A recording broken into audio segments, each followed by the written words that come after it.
The mile marker that wasn't there. Hello, Mr. Williams. My name is Daniel. I'm a truck driver.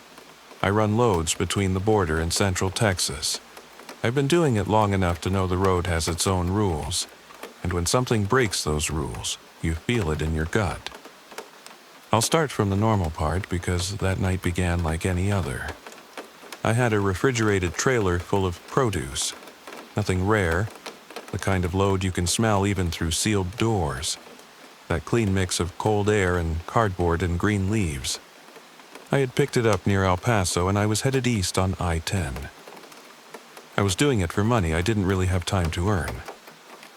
My wife, Marisol, had been sick for months.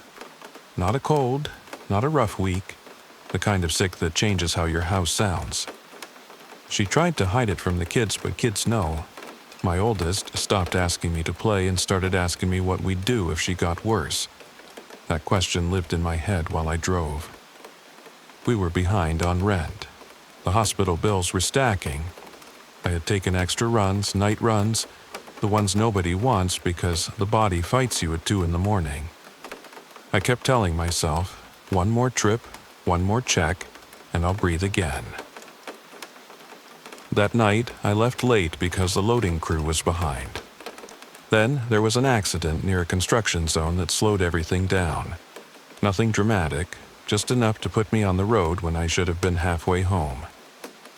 By midnight, the highway was thin. Big black space on both sides. The kind of dark that makes your headlights feel weak. I had the radio low, not even music, just talk, because it keeps you anchored. The air inside the cab smelled like diesel, old coffee, and the vinyl of the seat that never really cools down. I kept thinking about my wife's face when I left. She tried to smile and told me to be careful. She always says that, but this time she held my arm longer than usual, like she didn't want to let go. Around 1:30 a.m., I passed a rest area sign. I remember it because I looked at the clock and thought maybe I'd stop, stretch, wash my face, buy a coffee that tastes like burnt water. But the rest area was still 10 miles out, and I told myself I'd push to it. That's when the first small thing happened. My CB radio, which I keep on even if nobody talks, gave a quick burst of static, just a hiss, then quiet. That's normal. You get dead spots, you get interference. I didn't think much of it. A minute later, it did it again, longer this time. The hairs on my arms lifted, not from fear, but from the sound. It wasn't loud, it was thin, like someone rubbing foil near the mic. I tapped the CB, the way drivers do even though we know it doesn't fix anything. "Anybody out there?" I said. No voice came back, only the hiss. Then silence so complete I noticed the engine more, that steady pull and vibration through the steering wheel. I told myself I was tired. I rolled my shoulders and took a sip of coffee. It was cold and bitter. The rest area sign should have been coming up. I watched for it. Mile markers slid past. 77, 78, 79. I know because I count them sometimes to stay awake. I started looking for the big blue sign that points you off the road, but nothing showed. Then I saw a light ahead on the shoulder. One single white blink, like a hazard light, far enough away to be a dot. At first, I thought, broken down car. Someone needs help. That's what you think, because that's what makes sense. But as I got closer, the light didn't grow the way it should. It stayed the same size, the same distance, like it was stuck on the glass in front of me. I blinked hard. I looked away, then back. It was still there. I checked my mirrors. Trailer steady, no cars behind me, just empty lanes and my own lights in the side mirror. I felt that first real pinch of worry and not panic, just that tightness, like your body knows something your brain hasn't accepted. The temperature dropped inside the cab. I don't mean the AC kicked harder. I mean the air went cold in a way that didn't match the system. My breath didn't fog the windshield, but my fingertips felt stiff on the wheel. The skin on my neck prickled. I turned the heater on. Nothing changed. I told myself again, tired, stress, too much coffee, too many nights sleeping in the seat while my wife was at home trying to act strong. Then the smell hit. Not diesel, not rubber, not produce. Wet earth. Like someone had dumped a bucket of rain-soaked dirt inside the cab. I looked down at the floor mat like it would explain it. It was dry. The CB gave one long hiss again, and behind the hiss I heard something else. Not a voice. More like a faint, pressed sound, the kind you hear through a wall. A soft, uneven crying that stops and starts. It lasted 2 seconds. Then the CB went dead quiet. I grabbed my phone to call Marisol, then stopped. What was I going to say? Hey, I'm hearing crying through my radio. She was already scared enough with real problems. I kept driving. That was my mistake. I can admit it. I should have pulled over right then, into the nearest lit spot. But on that stretch, there aren't many, just long runs of blackened brush. A few miles later, my dashboard lights flickered once. Quick, like a blink. The engine never stuttered, but the flicker made my stomach drop. Then I saw the rest area sign. It was on my right, the big blue one, same as always, but the mile marker next to it said 63. That didn't fit. I'd just watched 79 pass. You don't lose 16 miles without noticing. I slowed down and eased onto the ramp. The rest area was there, but it looked wrong in the way places look wrong when they're empty. The parking spaces were clean. The bathroom building was lit, but there were no cars, no other rigs, no hum of other engines, no doors closing, no footsteps. A rest area, that empty at that hour on I-10, felt off. I parked under a light and sat there with both hands on the wheel. I told myself, breathe, check the GPS, get your head straight. The GPS showed my route line, but the map wouldn't load the area details. Just a blank tan stretch with the road drawn through it. The little arrow that marked my truck kept spinning in place, like it didn't know which way I was facing. I opened my door and stepped down. The cold hit harder outside, like the air had teeth. The smell of wet earth was stronger out there, which made no sense because the ground around the rest area was dry gravel. I walked toward the bathroom building. The lights buzzed above me. That buzz was steady, but it felt like it was pressing on my ears. Halfway there, I stopped, because I saw someone. Under the far light at the edge of the parking lot, near the tree line, there was a figure standing still. It was too far to see a face. It looked small, maybe a teenager, maybe a woman.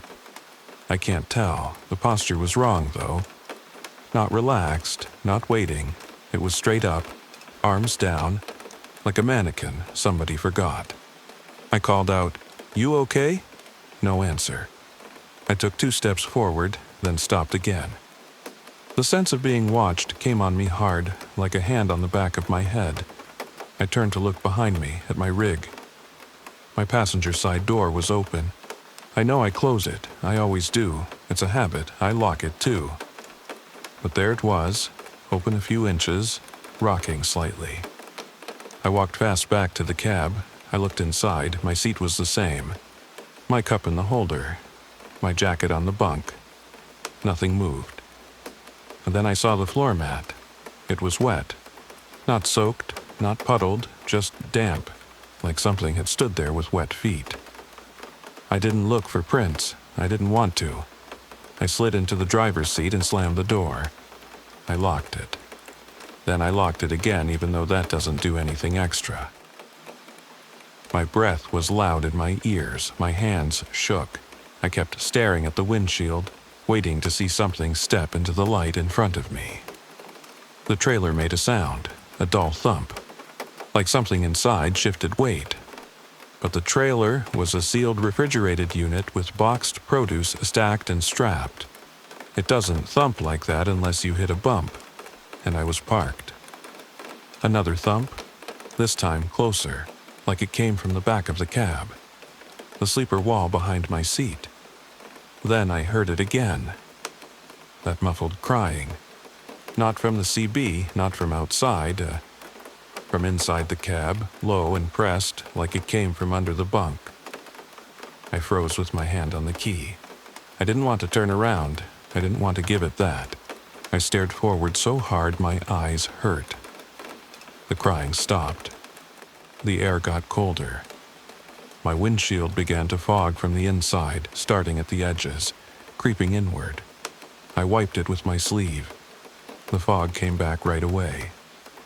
In the thin, clear circle I made, I saw the figure from the parking lot again. Only now, it was closer. Still under the lights, still standing still, but closer than it should be. It had crossed half the lot without me seeing it walk. I didn't hear footsteps on gravel, nothing. I put the truck in gear. The engine turned over and the cab shook. For 1 second I felt relief, like normal life had returned. I started rolling forward. Then the dashboard went dark. Not all the way, not dead, just dim, like the lights were swallowed. The headlights stayed on, but their beam looked thinner, like it didn't reach as far. The lot ahead looked like a tunnel. The figure didn't move. I turned the wheel to swing out, and the steering felt heavy, like the tires were buried in mud. The truck crept. The crying started again, louder now, still muffled. Still not a clear voice. It didn't sound like a person calling out. It sounded like a throat trying to push sound out and failing. I did the only thing I could think of. I laid on the horn. The blast filled the lot. It echoed off the bathroom building. And in that echo, the figure's head tilted. Slow. Wrong. Like it moved on a stiff hinge.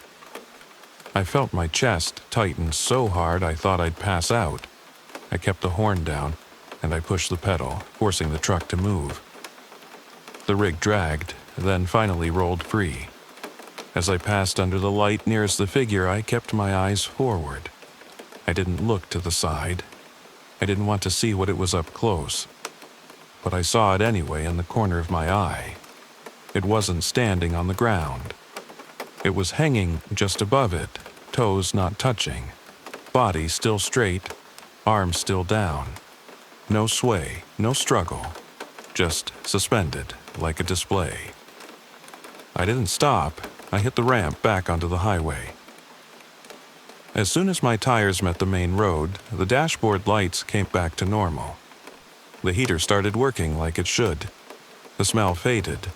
The CB returned to its usual low hiss.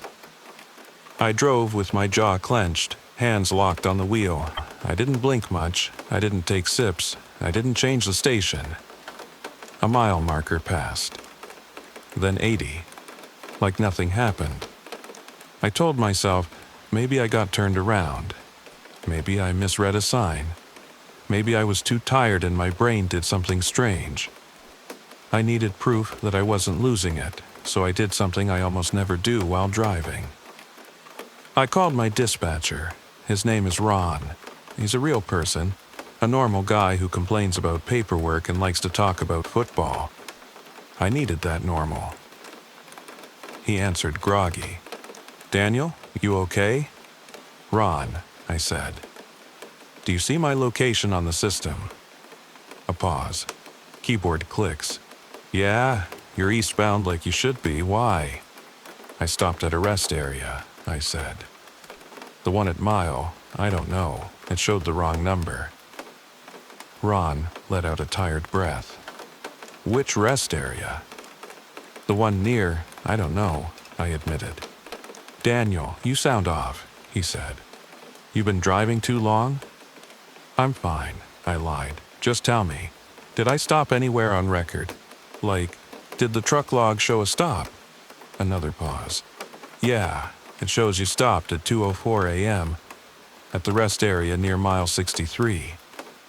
My throat went dry. "That's not possible." "Why not?" he asked. I didn't answer. I couldn't. Ron kept talking, but his voice felt far away. I hung up without saying goodbye. I drove the rest of the way in silence. When I got to the drop, the receiver signed my paperwork. Normal. Forklift beeping. People yelling in a warehouse. The sun was coming up and everything looked clean in daylight. I wanted to believe the night had been a mistake. Then I opened my cab door to step down, and I saw my floor mat again. Still damp. And stuck at the edge of it, pressed into the rubber grooves, was a thin line of dark dirt, like wet soil that had dried. I scraped it with my fingernail. It smelled like rain. I didn't tell anyone, not my dispatcher, not the guys at the dock, not my wife. But that night when I got home, Marisol looked at me in the kitchen and said, "Did you stop at that rest area again?" I froze. "What rest area?" She didn't look up from the sink. "The one you always talk about. The one you said feels wrong. You said you saw someone there once." I had never said that to her, not once. I asked her why she was saying it. She turned off the faucet and finally faced me. Her eyes were tired, but steady. "You came home last week," she said, "and you fell asleep on the couch. You were talking in your sleep. You kept saying, 'Don't look at it, don't look at it,' and then you said, 'Mile 63.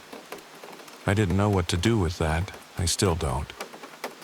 I've driven I-10 many times since then, but I don't stop at rest areas at night anymore. I push until I find a truck stop with people, noise, cameras. I can be exhausted, eyes burning, back aching, but I keep going. Because sometimes, late at night, when the CB hisses just a little too long, I catch that faint crying under it. And I feel cold air creep into the cab, like it remembers me." We continue with the next story. The night checkpoint. "Good evening, Mr. Williams. My name is Diego. I am an infantryman. I am not saying my last name. I am sending this because I still wake up with my mouth dry, hearing the same sound in my head. Radio static and a soft tap on metal, like someone knocking from the wrong side of a door. Thanks for writing in, Diego. If you are listening right now, subscribe to Historias de Horror and send your story. I was 28 when this happened. I had been in the Army long enough to think I had seen what fear looks like. Not the fear from bullets. I mean the fear that sits in your stomach and does not move, the kind that makes you doubt your own hands. Back then, I had a problem at home. My father was sick, diabetes, then the kidney trouble came. The clinic asked for money every week. My sister had 2 kids and no husband. I was the one with a paycheck, so I took extra shifts and I kept my mouth shut. I also had a debt from before the uniform, from a bad decision with a friend who liked fast money. I wore the uniform to clean my life, but the debt stayed like a chain on my ankle. That month, I asked my captain to put me on more patrols. More per diem. More cash. He looked at me like he knew, but he did not ask. In the barracks, men do not talk about the weight they carry. They joke, they smoke, they sleep, then they wake up and do it again. Our area was a stretch of road that cut through dry hills and low brush. Not a big highway, more like a ribbon of cracked asphalt that linked small towns and ranch gates. At night, it went dead. No streetlights, no stores. Only the wind, the insects, and the sound of engines far away when a truck passed. We had a checkpoint that we set up in different spots so nobody could map us. That night we went out in 2 vehicles. A green pickup with a cage in the bed and a sand-colored Humvee that smelled of old sweat and diesel. The seats had that stiff fabric that scratches your neck.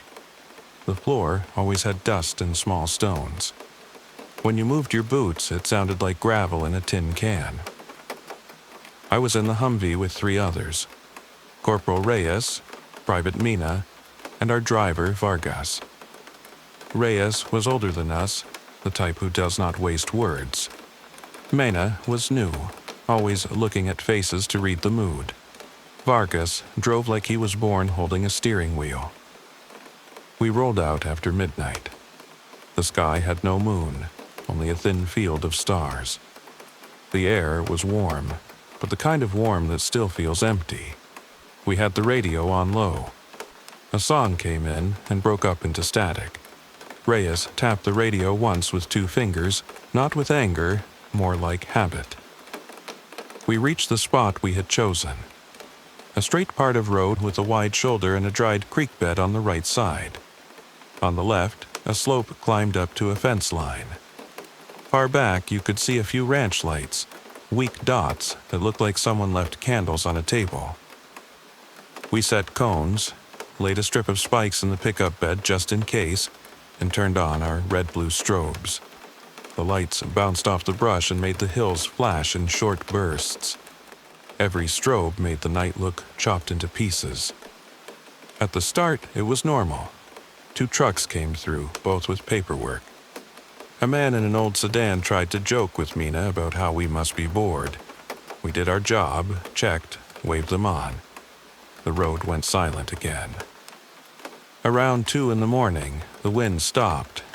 Not faded, stopped. You notice that more than people think. Even the insects got low. The air felt thick, like it had weight. Mina rubbed his arms and said, "Did it get cold?" Reyes looked at him. "Stay sharp." I did not answer, but I felt it too. The temperature had dropped, but not like normal night cooling.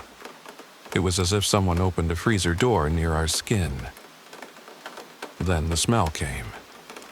It was not rot, it was not blood, it was a wet, metallic smell, like old coins and damp soil mixed with diesel. It did not belong on that road. It felt like it came from inside the vehicles, from under the seats, from the fabric itself. Vargas leaned forward and sniffed. "You smell that?" I nodded. Reyes did not move. He kept his eyes on the road. The strobes kept flashing. Red, blue. Each flash showed the same thing. Empty road, dry brush, fence line. Then the next flash showed it again. A few minutes passed with no traffic. I checked my watch. The second hand looked too loud, too eager in the silence. Then we saw headlights far down the road. Just one set, low to the ground. It came in slow, like the driver was unsure. We stepped into position. Reyes raised his hand to signal stop. The pickup team did the same from the other side. The car approached and stopped where our cones forced it to stop. It was an old compact, dusty, with one headlight dim. The windshield was dirty enough that the driver's face was hard to see. I walked up on the left side. Reyes stayed back, angled, watching hands. My rifle strap cut into my shoulder. I could taste metal in my mouth. I knocked on the window with my knuckle. The glass was cold, too cold. The window went down a few inches. There was no driver. I do not mean I could not see him. I mean there was nobody in the seat. The steering wheel was there. The dash was there. The seat was empty. The car idled. The engine was on. The gear was in drive. The wheel was straight, no hands, no breath, no movement inside. I took a step back and looked through the windshield. Empty. Mina came up behind me. "Where is he?" Vargas got out of the Humvee, weapon low but ready. He stared into the car like his mind refused the image. Reyes moved in, slower than us, and leaned to see the pedals. He did not touch the car. He did not look away from the empty seat. The strobes flashed and turned the empty seat red, then blue, then red, like a warning that did not know what language to use. I spoke to the air, not as a joke. "Driver, show your hands." No answer, of course. But something changed. The radio in the Humvee popped with static, loud enough to make us all flinch. It was not a voice, it was a burst, like a sheet of noise tearing. Then the smell got stronger, wet soil and metal. and I heard the tapping. A soft tap on the roof of the compact, not from a branch. There were no trees over it. Tap, tap, tap, in a steady rhythm, like someone testing a code. Mina raised his light and aimed it at the roof. The beam shook, his hand shook. Nothing on the roof. The tapping moved. It traveled from the roof to the trunk, then to the rear window, then to the side panel near my knee. Tap, tap, tap. Always close, always just out of reach. Reyes grabbed my vest and pulled me back. Do not stand next to it. We spread out, guns pointed down, not at each other, not at the air, just ready. The compact lurched forward an inch. The cones shifted. The tires rolled. Vargas shouted, "Kill the engine." I moved toward the open window. I reached in with my left hand, keeping my right near my weapon. My fingers touched the key. The key was not there. There was an empty slot, no key ring, no metal. The engine kept idling. I pulled my hand back as if the air inside had teeth. Then the headlights went out. Not off like a switch, out like a candle under water. One moment light, next moment nothing. Our strobes still flashed. Red and blue painted the compact, but the beams on the road were gone. The night ahead became a wall. Mina whispered, "This is not right." Reyes said, "Back to the Humvee, now." We started to move, 3 steps, 4. The compact rolled again, a bit more, steering itself to follow us. It moved with no driver, no lights, only the engine hum and the strobe reflections on its hood. Then it stopped, as if it decided it had made its point. Reyes did not run. He never ran. But he moved fast. We all did. We got back into the Humvee and slammed the doors. Inside, the air felt colder than outside. My breath showed in front of me, faint in the instrument glow. Vargas tried the radio. "Base, this is Bravo 2. We have..." Static cut him off. He tried again, static again. The dashboard lights flickered. Mina sat stiff, eyes wide, trying to laugh but failing. Maybe it is a prank. Maybe wires. Maybe... Reyes snapped. "Stop talking." That is when I saw it. Through the windshield, past the compact, up the slope near the fence line, there was a figure standing still. Not moving, not waving, not walking. Just there. It was not close, but our strobes hit it in flashes. Red, then blue. Red, then blue. Enough to show a shape. It looked like a man in a uniform, but wrong in the shoulders. Too wide in one flash, too narrow in the next. The head was angled as if it watched us, but there was no shine of eyes, no face detail. The figure did not move. It did not come closer. It stayed by the fence like it owned the line. Mena saw it too and made a sound in his throat like he swallowed a word. Reyes stared forward. "Do not open the door." The tapping came back. On the Humvee roof. Then on the passenger door beside me. The taps were not heavy. That made it worse. It felt patient. It felt sure. Vargas gripped the wheel so hard his knuckles turned pale. "I am driving. I do not care. I am driving." Reyes put a hand on his arm. "Wait." But Vargas did not wait. He put it in gear and hit the gas. The Humvee jumped forward. Dust and stones spat from the tires. We swerved around the compact and pushed down the road. For a moment, I thought we were safe because the compact stayed behind. Then the strobes inside the cab went wild, flashing in a pattern that did not match our switch. The radio screamed static.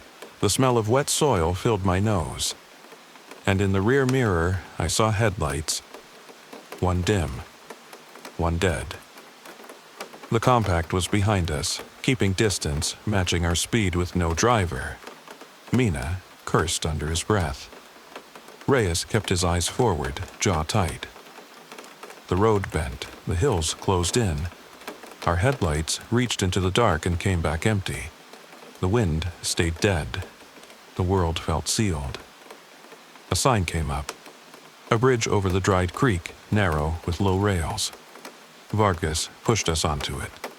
Halfway over, the engine bogged down. The Humvee lost power. It did not die at once. It choked, as if something held it. Vargas pressed the pedal. Nothing. The speed dropped. The compact behind us kept coming. Reyes said, calm as stone, "Everyone out. Move to the right, down the creek bed." Mina froze. I grabbed his arm and pulled him. We got out on the bridge, boots hitting metal, then asphalt. The air outside felt colder than before. We ran to the right side and climbed down the embankment into the dried creek bed. Rocks cut our palms. Dust filled our mouths. From below, I looked up. The Humvee sat dead on the bridge. The compact stopped behind it, close enough to touch. The figure was on the bridge rail now. It had moved without steps. One blink, it was far at the fence. Next blink, it was on the rail, above us. Still no motion. Still silent. Reyes raised his rifle. He did not fire. I could tell he wanted to. But something held him back, like he knew shooting would be a mistake. The figure tilted its head. The strobes from our dead Humvee still flashed, red, blue, red, blue. In that light I saw the one detail that broke me. The figure wore a vest like ours. Same cut, same straps. And on the chest, where a name patch should be, there was nothing. A blank space, as if a name had been ripped out and the fabric did not want to remember. Mena started to cry, soft, ashamed. I did not judge him. My own eyes burned. Reyes spoke low. "Keep moving." We walked down the creek bed, rifles up, slipping on stones. No radio, no vehicle, only our breathing and the dry scrape of boots. After some time, we reached a spot where the creek met a dirt road. There was a ranch gate with a chain. Beyond it, a house light glowed, faint. We shouted, not for help at first, more to prove our voices still worked. A man came out with a flashlight and a shotgun. He yelled back, angry, scared. Reyes showed his hands and spoke to him in a steady tone. The man hesitated, then opened the gate. He led us into the yard, kept his shotgun low but ready. He did not ask many questions. He saw our faces and did not want to know the details. We used his landline to call base. The line worked. That made no sense, but it worked. An hour later, another unit came for us. They found the Humvee on the bridge with the doors open. They found the cones still on the road where we left the checkpoint. They did not find the compact. They did not find tracks. They did not find a broken fence line. They told us we had left position without notice. They told us we had panicked. They told us to sleep and report again at noon. Reyes took the blame, as he always did. He did not speak about the compact or the figure in front of officers. He looked at us and gave one look that said, "Keep it shut." I kept it shut for months, but my problem at home did not go away. My father got worse. The clinic asked for more. The dead man called again. I felt trapped. I kept taking night patrols as if I could outrun my own life. Then, one night, I came home and found my father sitting at the table awake. He looked smaller than I remembered. He said, "Son, you look like you saw death." I wanted to tell him. I wanted to dump it all on the table. The road, the empty car, the tapping, the figure with no name. I did not. I just sat down. My hands shook. My mouth tasted like metal. I paid the clinic bill the next day, and I paid part of the debt. But the part I could not pay was the feeling that something had marked us on that bridge. A week after the incident, Vargas quit.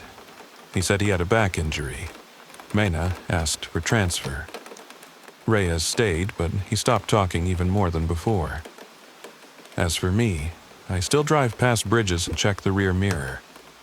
When the radio turns to static, I turn it off at once.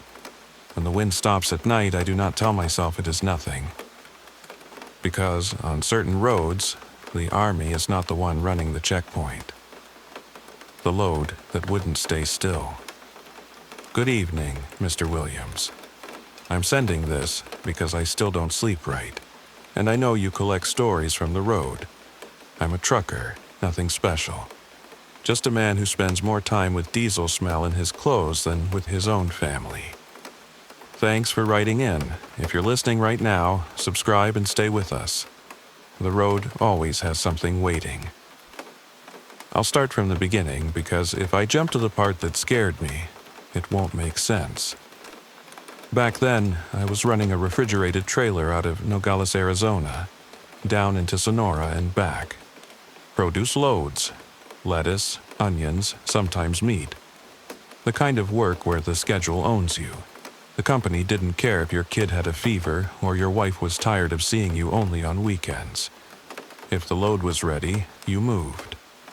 I had a problem at home I never told anyone at the yard. Debt, not a small one. Hospital bills from my dad before he died. I signed for things I shouldn't have. I thought I was doing the right thing, keeping the family afloat. But debt has a way of making you feel like you're drowning on dry land.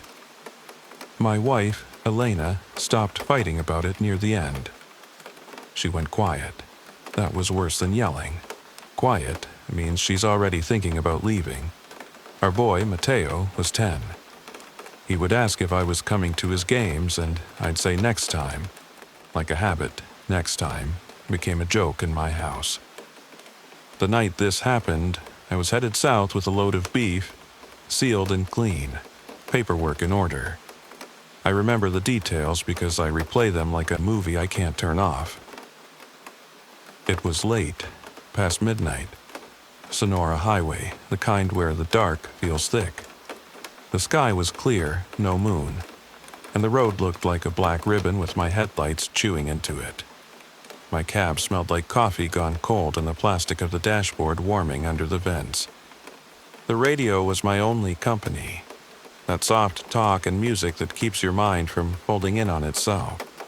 I had one hand on the wheel and the other resting on the edge of the seat, feeling the vibration of the engine through my bones. Routine, familiar, safe in the way work can feel safe when you've done it 1,000 times. I was also tired, not I could use a nap tired.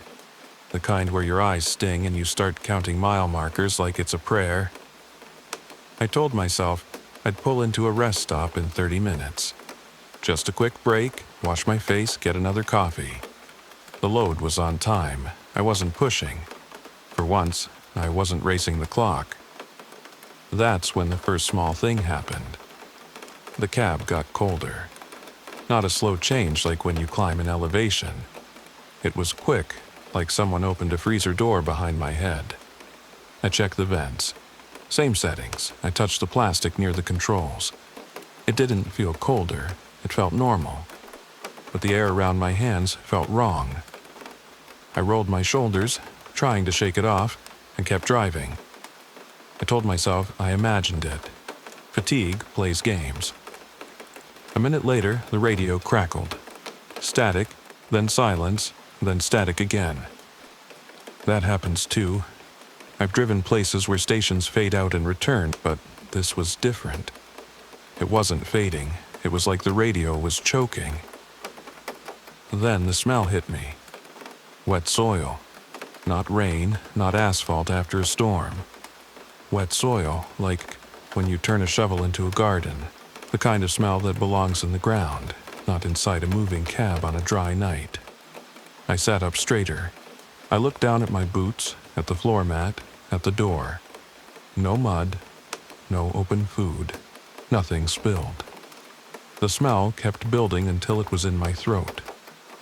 My skin prickled. I opened the side window a little, thinking fresh air would clear it. The smell stayed. Then the engine lost power. It didn't die. It didn't cough and sputter like bad fuel. It just softened, like someone was slowly closing a hand around it. My speed dropped even though my foot stayed steady. I glanced at the gauges, all normal. I tapped the throttle, nothing. My trailer felt heavier, like the load doubled. My steering got stiff. The truck started to roll like I was climbing a hill, but the road was flat. I said out loud, "Come on," like the truck could hear me. The headlights dimmed, not off, just dim enough that the line in the road looked faded. That's when I saw it. At first, I thought it was debris, a tire, a piece of a bumper, something dark in the lane ahead. Then it moved, but only slightly, like a person shifting weight. I hit the brakes. The truck slowed, dragging, and I pulled onto the shoulder. The moment I stopped, everything inside the cab went quiet. No radio, no hum from the fridge unit behind me. No normal engine vibration. Silence on a highway is not normal. Even when your engine is off, you hear wind, you hear your own breathing, you hear something. This was a thick silence, like the air turned heavy. I sat there gripping the wheel, staring through the windshield. The shape in the road wasn't debris. It was standing. It didn't wave. It didn't step into my headlights. It just stood, right in the middle of my lane, about 40 yards back, where I would have hit it if I hadn't pulled off. A person, I thought. A stranded driver. Then I noticed it wasn't facing me. It was facing my trailer. Like it didn't care about me at all. I reached for my flashlight and my phone. No signal. The phone showed nothing. Black screen, like it was dead, but it wasn't. It had charge. I pressed the buttons. Nothing. I tried the ignition. The key turned. No response. My mouth went dry. I tasted metal like I'd bitten my tongue. I told myself, stay in the cab, lock the doors, wait for another vehicle. I checked my mirrors. Empty road. No headlights behind. No headlights ahead. I looked again at the figure. It was closer. Not by walking. I didn't see it step. It was just closer, like it had moved between moments. My pulse started beating in my throat. I locked both doors. I pulled the curtain behind the seats halfway, a stupid reflex like fabric can protect you. The smell of wet soil thickened again. Then came a sound from behind me. From the trailer. A dull, heavy thump. Not a bang like a door, not the shifting of cargo, a single thump, like a hand hitting metal from the inside. My eyes went wide. I've hauled long enough to know every normal sound a trailer makes. This was not one of them. I whispered, "No." Another thump. Then another, closer together.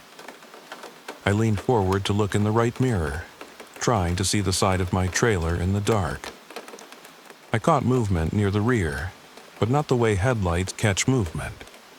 It looked like the darkness there had a different texture, like the night was thicker around the doors. The figure in the road wasn't by my lane anymore. It was near my trailer, too. Still not facing me, still focused on the back doors. I could not see its face, I could not make out clothes, just a shape that swallowed the light. I reached under my seat for the tire iron. That was all I had. The cold in the cab bit into my hands. My mind ran through the stupid options. Drive away. Can T. call for help? Can T. get out and check? No. The thump stopped. For a few seconds, there was nothing. The silence got worse because my brain filled it with what I feared. Then the back of the truck dipped slightly, like weight shifted onto the trailer, like someone climbed up. My stomach turned. I heard a scrape, metal on metal, slow, careful. Not forced entry, not thieves with tools. Just something moving across my trailer roof. I couldn't see the top, I could only hear it and imagine. I put my forehead against the steering wheel for a second and tried to breathe without making noise, like it could hear me. Then the passenger side window fogged. From the outside. That's what made my blood run cold. Fog doesn't form like that on a warm night unless something changes the air right there.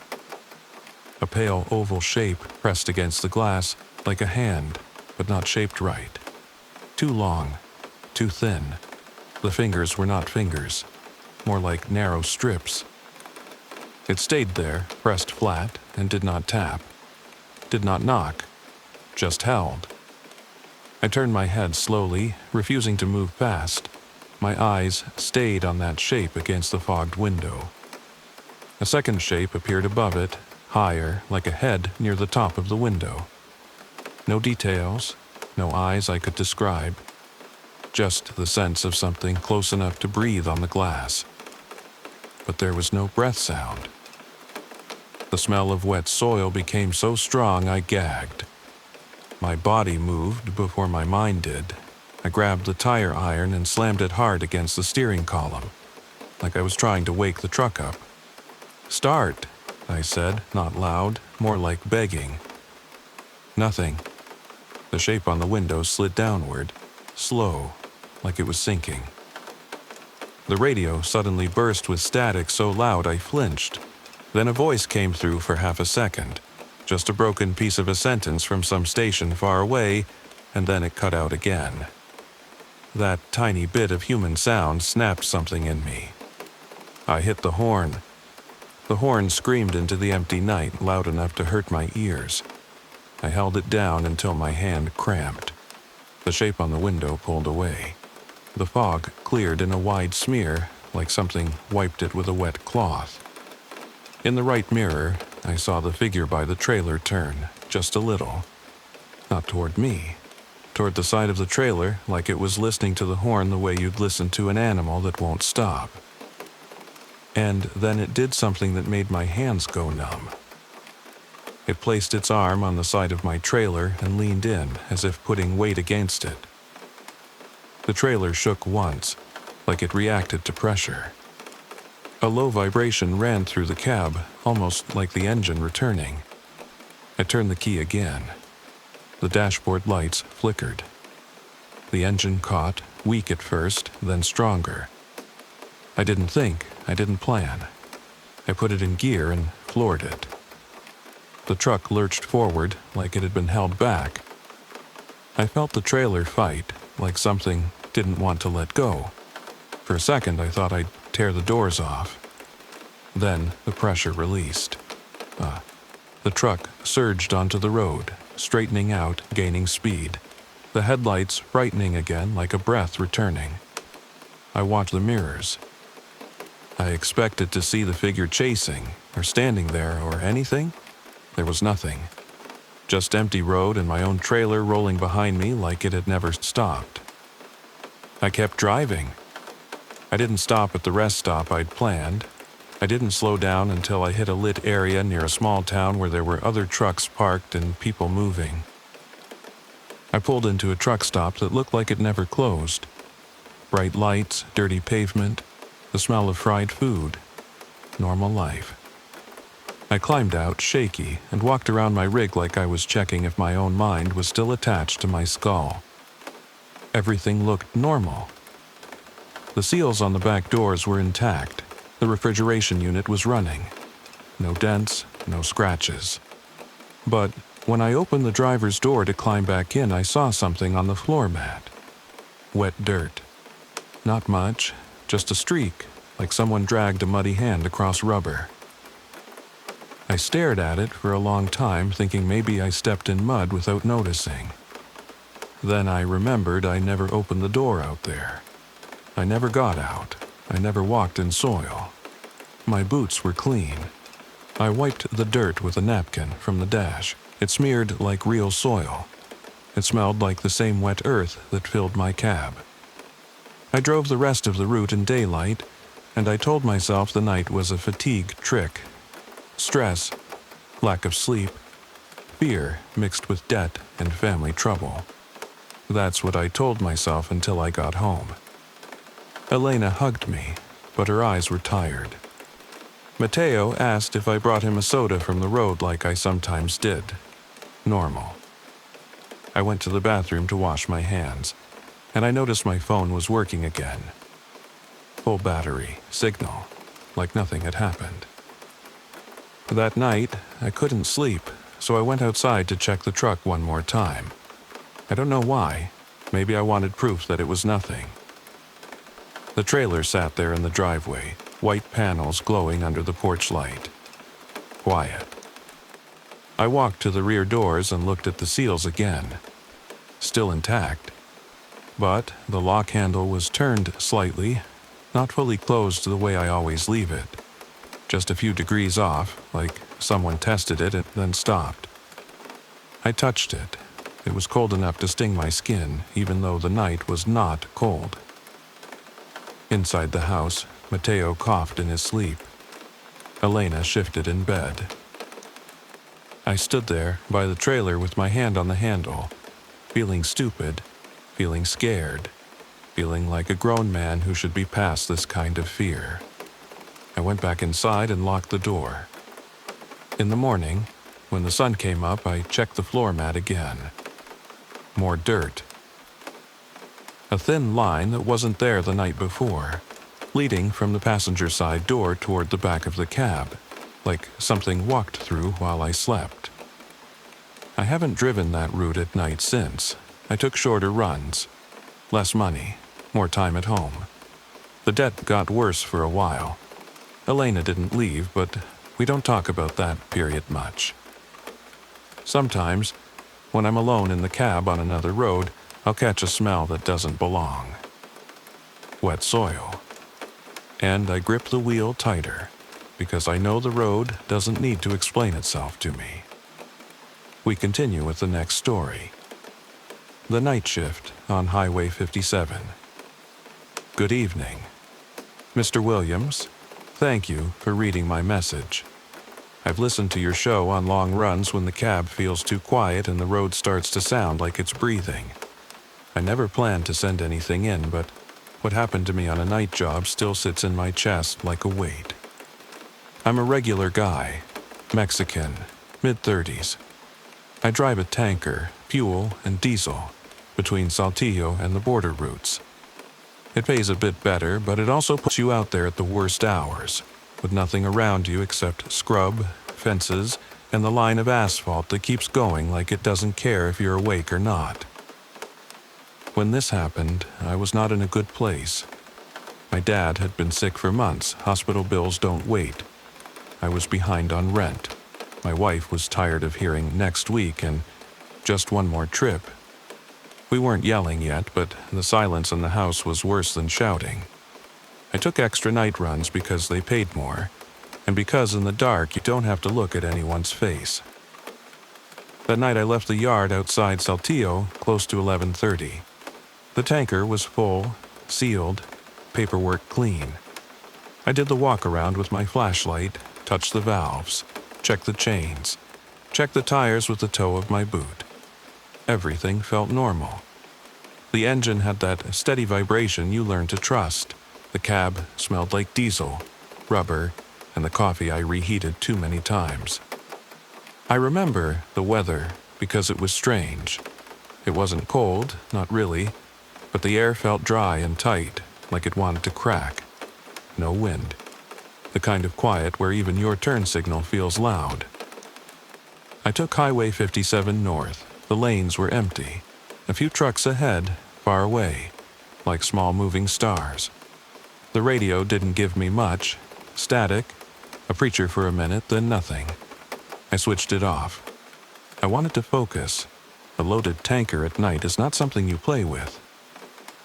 Around 1 a.m., after passing a stretch with no lights and no services, I saw something that didn't fit.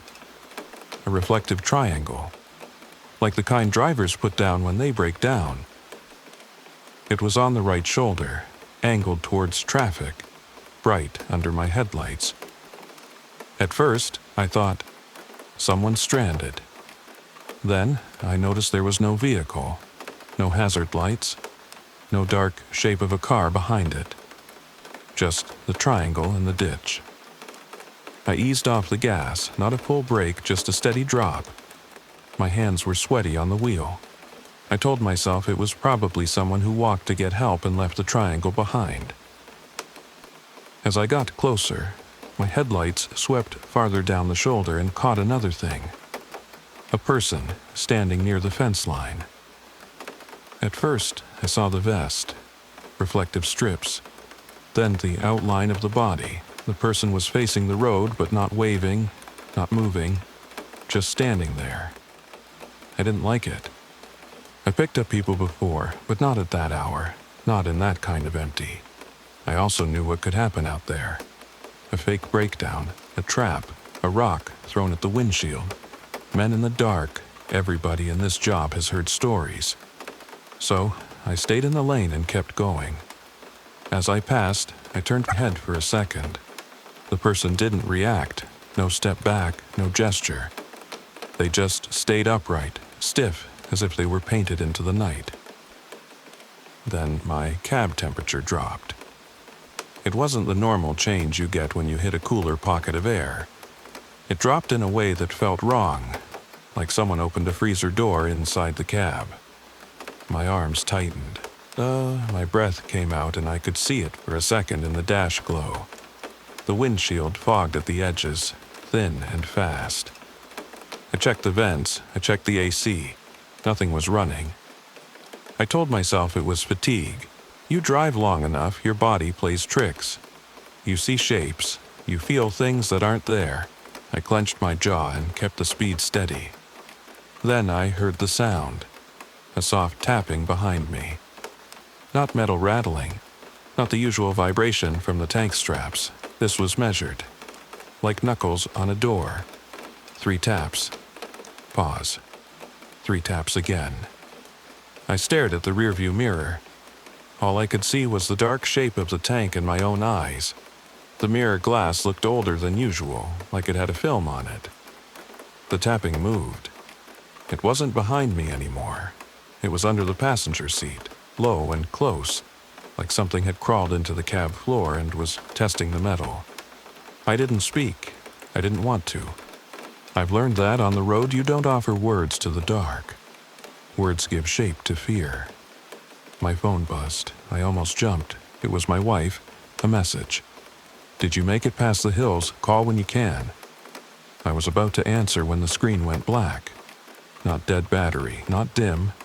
Black, like the phone had turned into a cold stone in my hand. The dashboard lights flickered once. And then the engine pulled back. I don't mean I slowed down because I lifted my foot. I mean the truck lost strength, like someone grabbed it from behind. The RPM dropped. The cab shook. My stomach tightened. I pushed the gas. Nothing. I tried again, harder. The engine gave me a weak response and then sagged. Warning lights popped on and off like they couldn't decide if they were real. A loaded tanker cannot just die clean like that. Not without a reason. Fuel, air, electrical, but it felt like none of that mattered.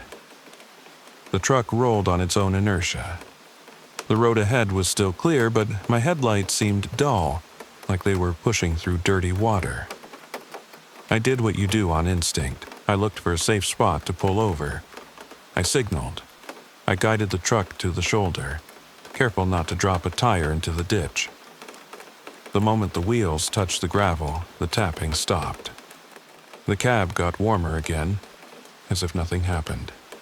The engine kept running, but rough, like it was coughing. I held the wheel and just sat there for a few seconds, trying to decide what was smarter.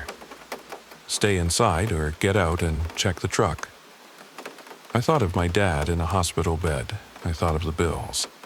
I thought of the cargo and the company's rules. I thought of the stories of drivers who stopped for something and didn't come back. I locked the doors, both of them. Then I reached over and turned on the dome light. It came on, weak and yellow. Outside, on the passenger side mirror, I saw movement. Not a person walking up, not headlights from another vehicle. Just a shape, low, close to the truck at the edge of my light. I leaned forward, peering through the glass. There was someone standing beside the tank. Same reflective vest. Same stiff posture, facing the truck. But the vest looked wet. The reflective strips didn't shine clean. They shone like they were under a thin layer of something. I didn't see a face. The head was there, but the details didn't come. My eyes refused to focus on it, like my brain was protecting me. The person raised one arm. Not waving, not pointing. Just lifting the arm and holding it straight, as if measuring the height of the truck. I kept my hands on the wheel. I didn't honk. I didn't flash the lights. I didn't roll the window. I watched the arm hang there in the air, steady and patient. Then my rearview mirror changed. It wasn't a reflection issue. It wasn't a trick of angle. I saw it clearly. On top of the tank, near the front, something was crouched. A human shape, but wrong in the way it held itself. Too still, too balanced, like a statue set on the curved metal. I blinked hard. The shape stayed. The dome light flickered. When it came back steady, the shape was still there, but closer to the edge, as if it had shifted without moving. My mouth went dry. My tongue stuck to my teeth. I started the engine fully, ready to force it. I put the truck into gear. The moment I did, the cold returned. Fast, violent, like ice water poured over my shoulders. The windshield began to fog again, and the smell changed. It wasn't diesel. It was wet soil, like rain on dirt, like a field after someone dug up earth that shouldn't be exposed. That smell in a sealed cab doesn't make sense. The engine stalled. Dead. Silence hit hard. No radio, no fan, no rumble. Only the tick of cooling metal and my own breathing. And then, from outside, very close to the driver's door, I heard it. Not words. A muffled crying sound. Short, broken.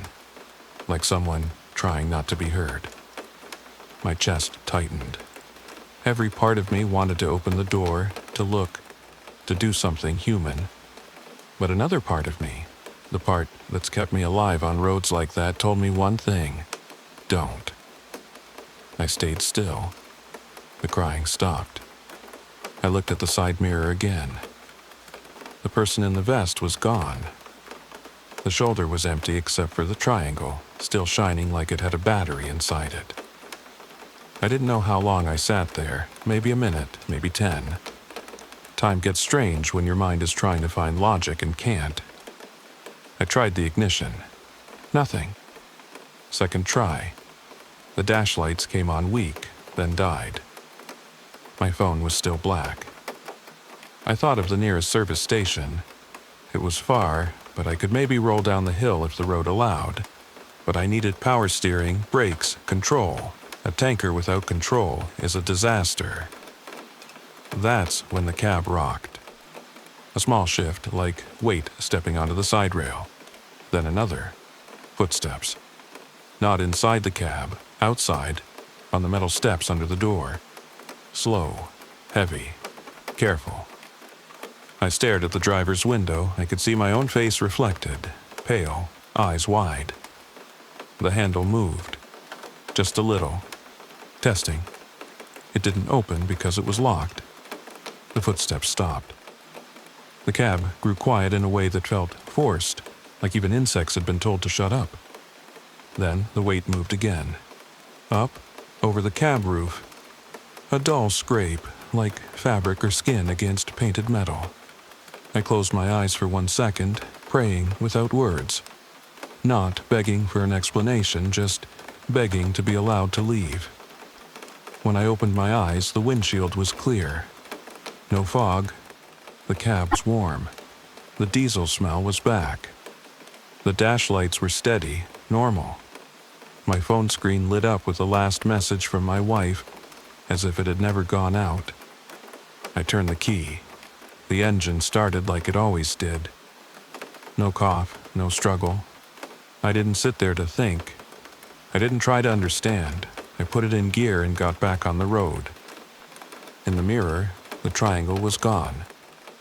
And on the shoulder, where it had been, there were dark marks in the gravel, like something had dragged weight in a straight line toward the ditch. I drove all the way to the next checkpoint without stopping. I didn't answer the phone, I didn't turn on the radio, I kept both hands on the wheel until my wrists hurt. At the checkpoint, under bright lights and cameras, I pulled into the lane and forced myself to breathe normal. A guard came out and asked for paperwork. He was chewing gum, bored, normal, alive. While he looked at my papers, another worker walked around the tanker with a flashlight, standard check. He stopped near the front. He shone the light up and then down again, confused. "Hey," he said. "Did someone climb on your tank?" I felt my stomach drop. He pointed at the metal near the front top section, above the cab line. There were marks. Not dents, not scratches from branches. Handprints. 5 fingers. Dark and smeared, like someone with wet dirt on their hands had pressed down and pushed. The worker asked again, "You been parked somewhere?" I shook my head and told him, "No, just drove." He looked at me like he didn't believe me, then shrugged. "Clean it when you can," he said, like it was nothing. But I saw his face when he turned away. He didn't like it either. I finished the run, I got paid, I went home. My wife was angry. I didn't call, but when she saw my face, she stopped. She asked what happened. I told her I had a scare with the truck and I didn't want to talk about it. That night, in bed, I lay awake and listened to my house. Every small sound felt like a step on a metal rail. 2 days later, I went out to the truck in daylight to clean those marks. They were gone. No stain. No outline. Like they had never existed. But when I opened the cab door, the smell of wet soil hit me again for a second. Strong and close, then faded. I still work, Mr. Williams. We all do what we have to do. But I don't take that stretch of Highway 57 at that hour anymore. I'll lose money before I take that road alone in the deep night. And sometimes, when the cab gets quiet and the radio gives me nothing, I hear 3 taps, soft and patient, like knuckles on a door. We continue with the next story. The turnout that wasn't there. Hello, Mr. Williams. My name is Daniel. I'm sending this like a confession because I can't talk about it with my wife, and I can't talk about it with my kid. If I say it out loud at the kitchen table, the whole thing turns into a joke or a fight. But it wasn't a joke. It happened on a vacation, and it took something out of me that I haven't gotten back. Daniel, thank you for trusting the program. If you're listening right now, subscribe and stay with us. Go ahead, brother. I was 34 when it happened. I worked warehouse nights in El Paso, loading pallets until my wrists burned. My wife, Marisol, worked days at a clinic. We had a 7-year-old boy who slept with his mouth open and woke up mad at the world. Life felt like 2 people passing each other in a hallway. We were also in debt, not the kind you can ignore, the kind that sits on your chest. A medical bill from when my kid broke his arm. A credit card we used for groceries when the hours got cut.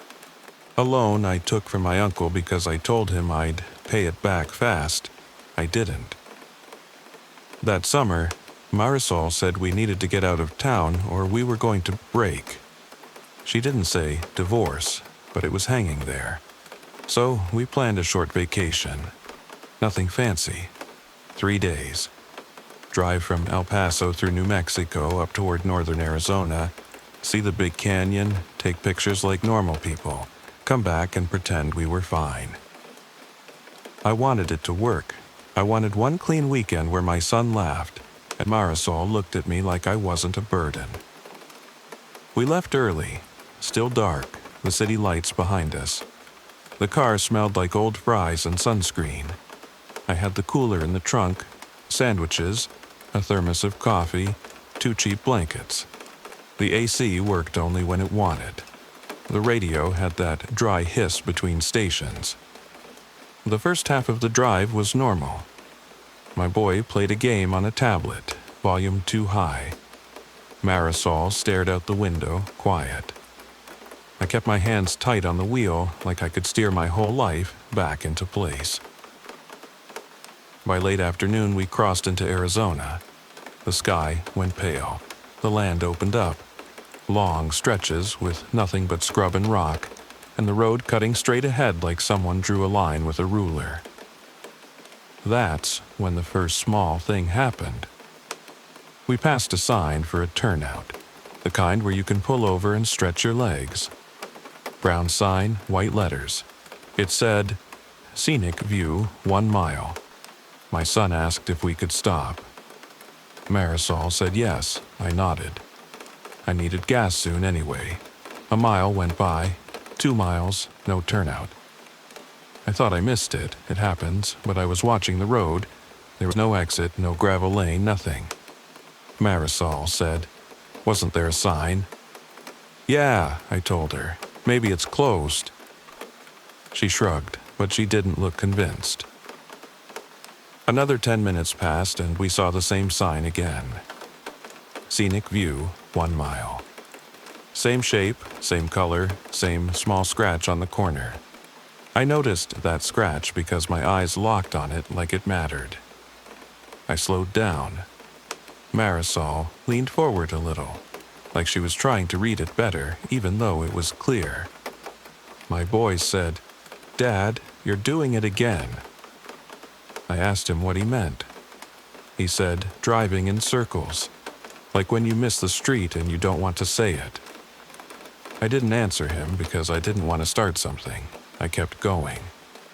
Again, no turnout. We didn't talk for a while after that. I tried to act normal, like I wasn't thinking about it. But my stomach had that tight feeling you get when you know you're about to get pulled over, even when you didn't do anything. The sun went down fast. The desert does that. 1 second you can see the lines on the road, the next you're driving inside a narrow tunnel of headlight beams. My phone's GPS was on the dash. The route line stayed steady, but the little arrow that was supposed to be our car started to do something strange.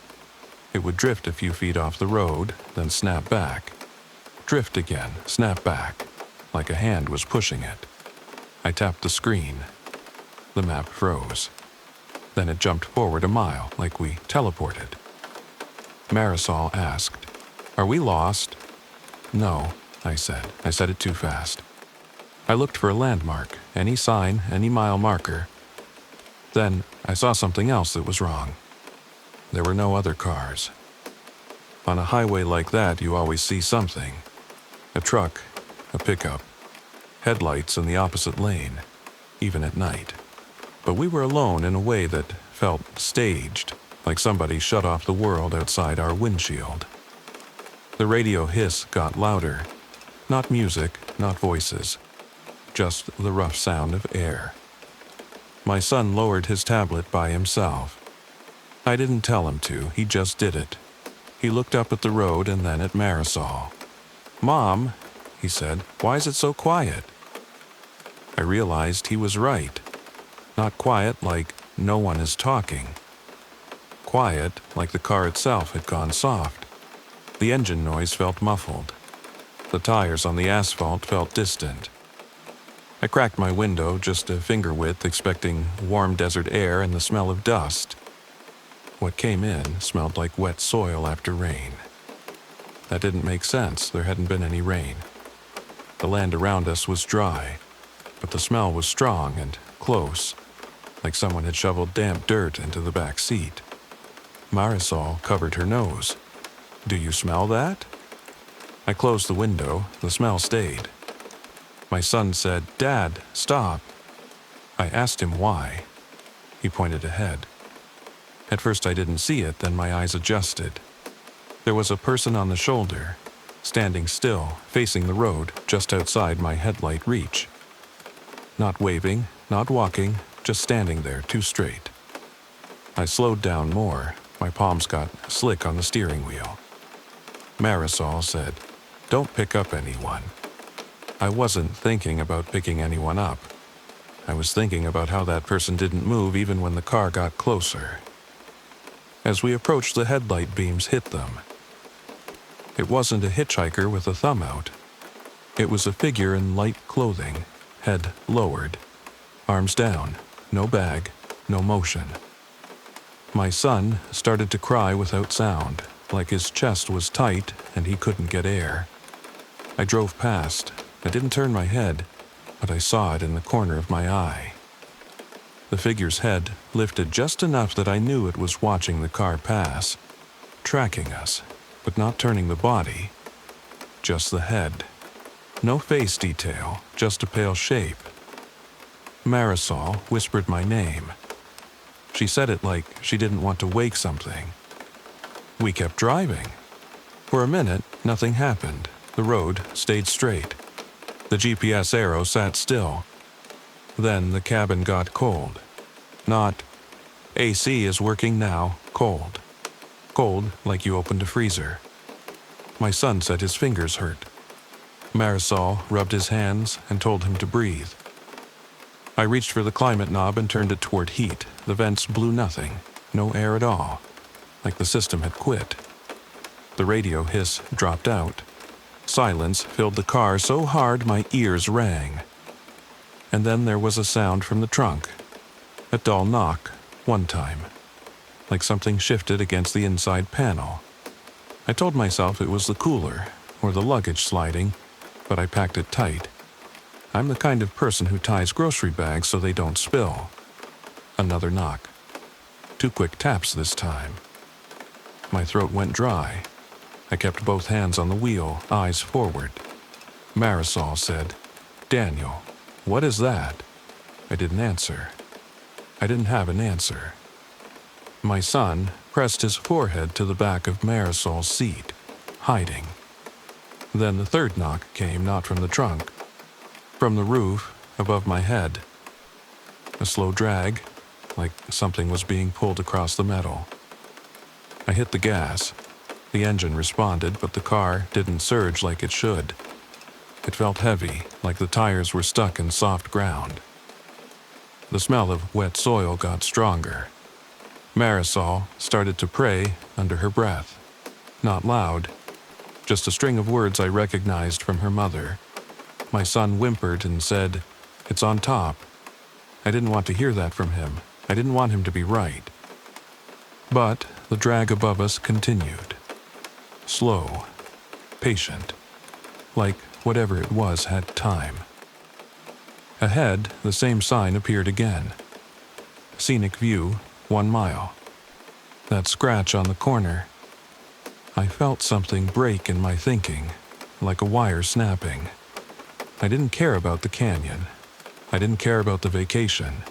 I didn't care about being late. I just wanted out of that stretch of road. I looked for any exit, any side road, anything.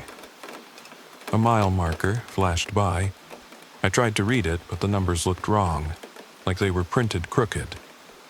Then I saw a gap in the right shoulder up ahead. A narrow gravel lane that dipped down. No sign, no lights, just a break in the brush. I took it without warning. Marisol shouted, "Daniel!"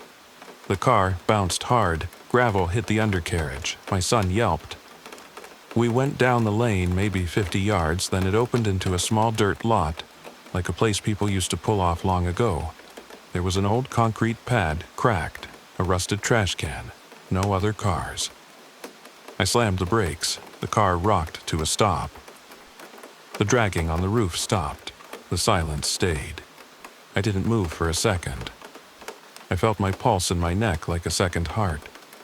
Marisol grabbed my arm. "Don't get out." I wasn't planning to, not yet. I turned on the interior light. My son's face was wet. Marisol's eyes were wide and fixed, like she was staring at something behind me. "What?" I asked her. She didn't answer. She just pointed toward my window.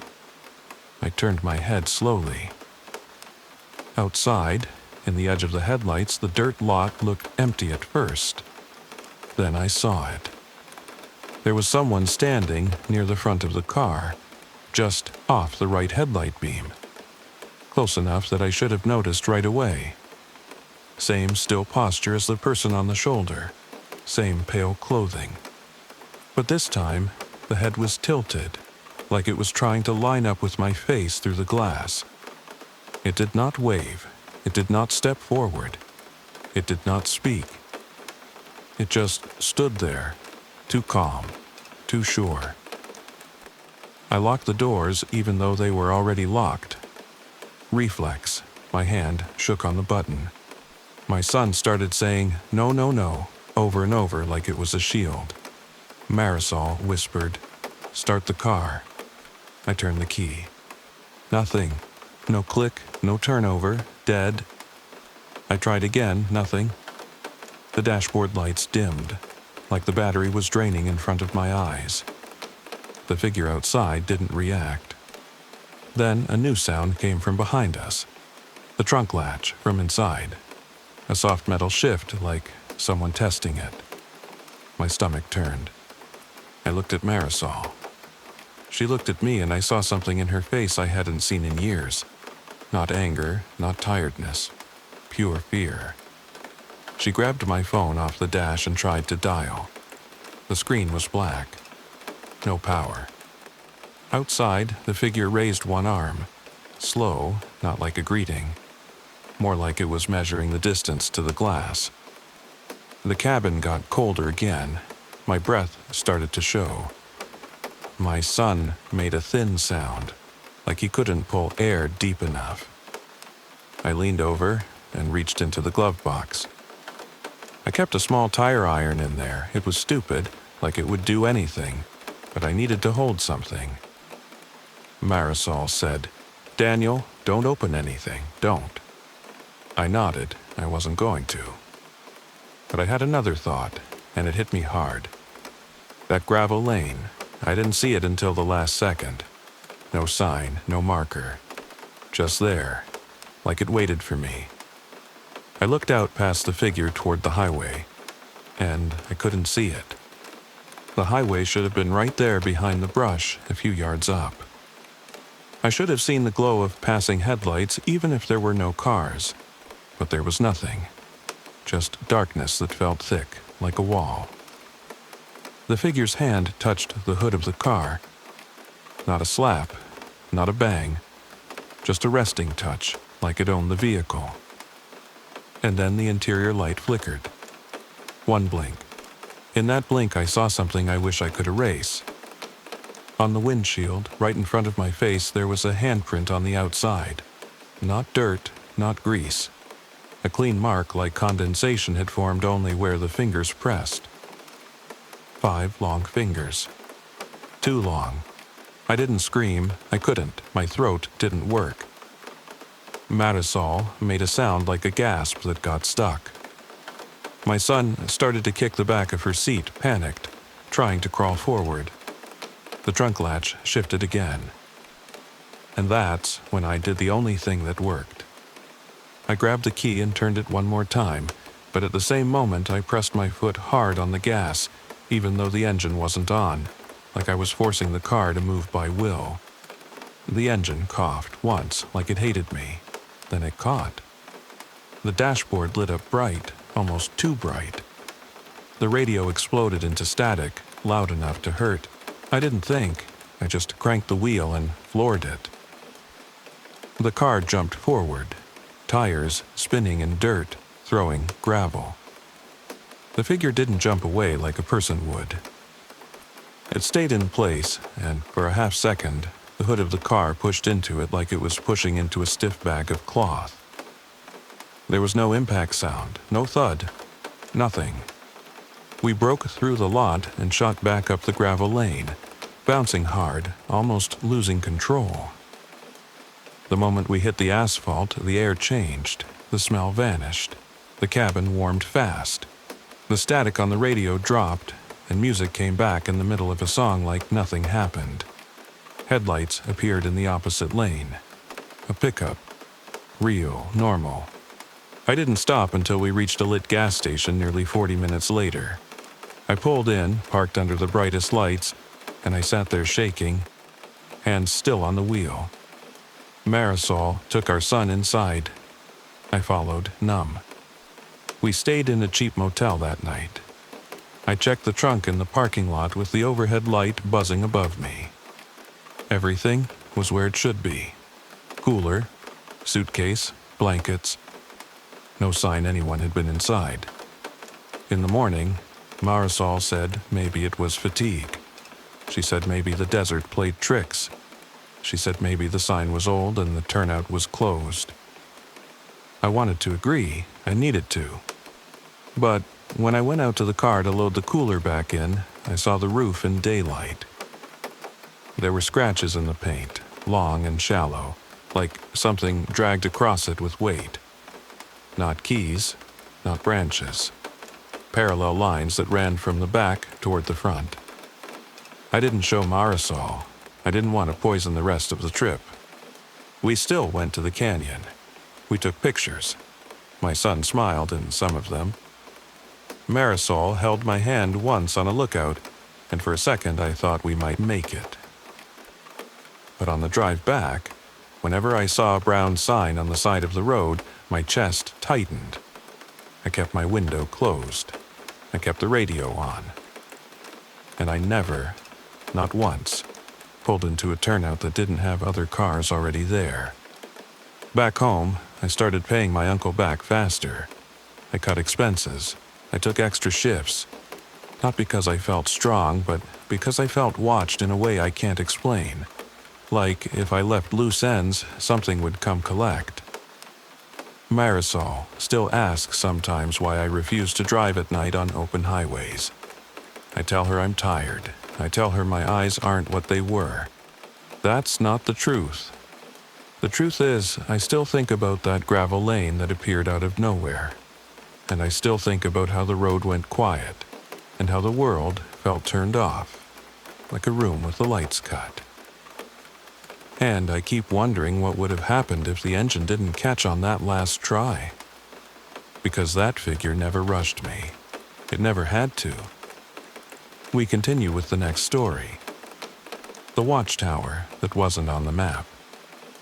Good evening, Mr. Williams. My name is Daniel. I'm writing this the way I can say it without getting myself in trouble. I'm a soldier, regular guy. I'm not a hero and I'm not trying to sell anything.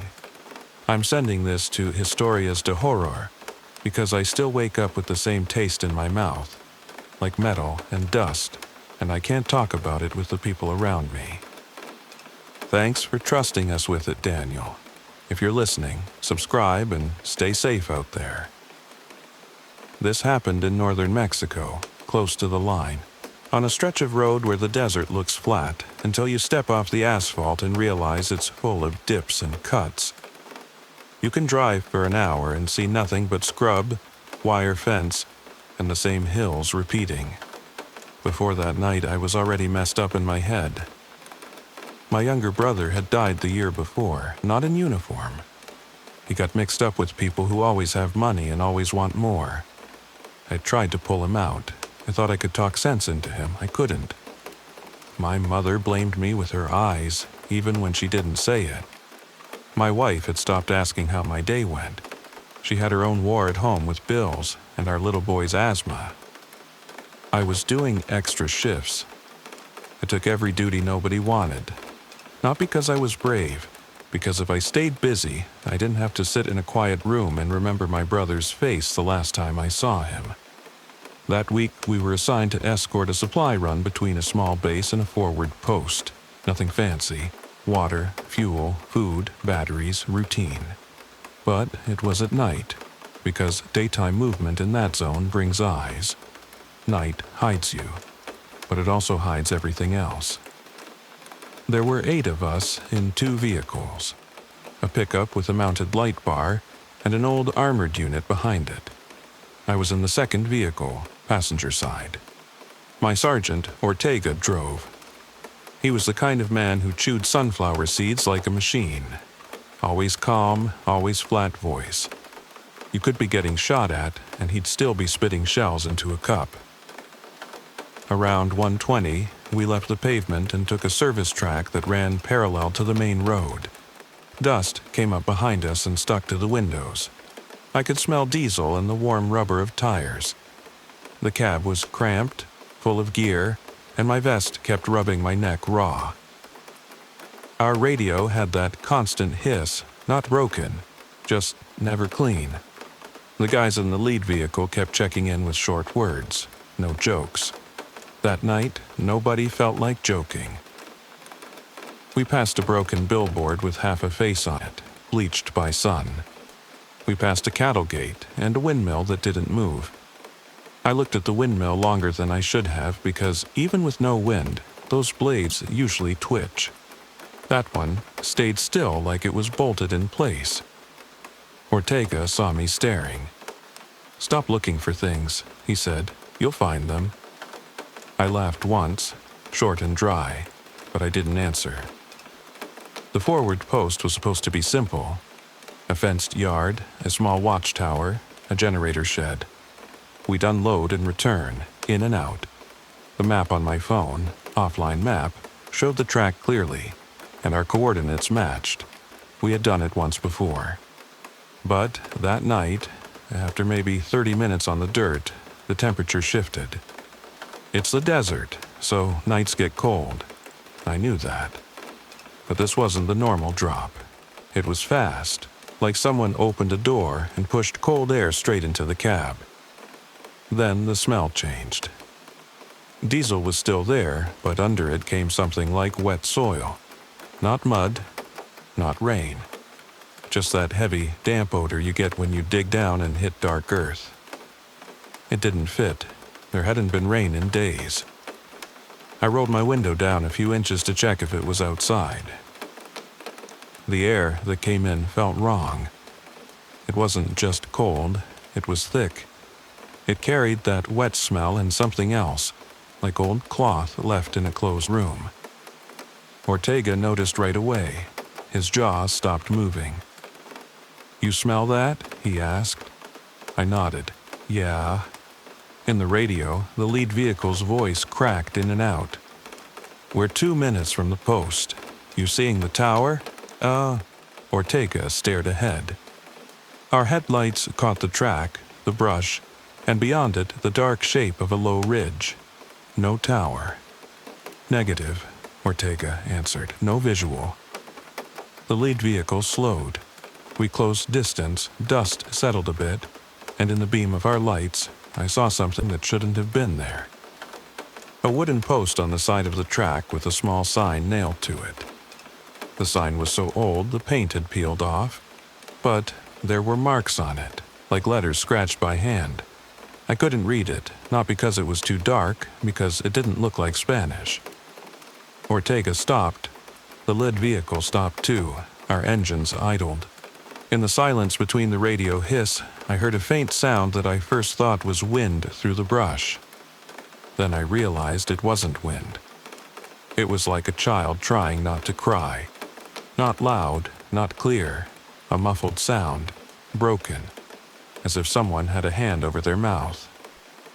Ortega's hand tightened on the wheel. "Tell me you hear that," he said. "I hear it," I answered. The lead vehicle's door opened and slammed shut. Our lieutenant, Rivas, walked back toward us with his rifle held low. He looked at me and Ortega through our windshield, then pointed ahead. "Post should be right there," he said when he reached our window. "Where is it?" Ortega gestured with his chin. "No tower, no lights.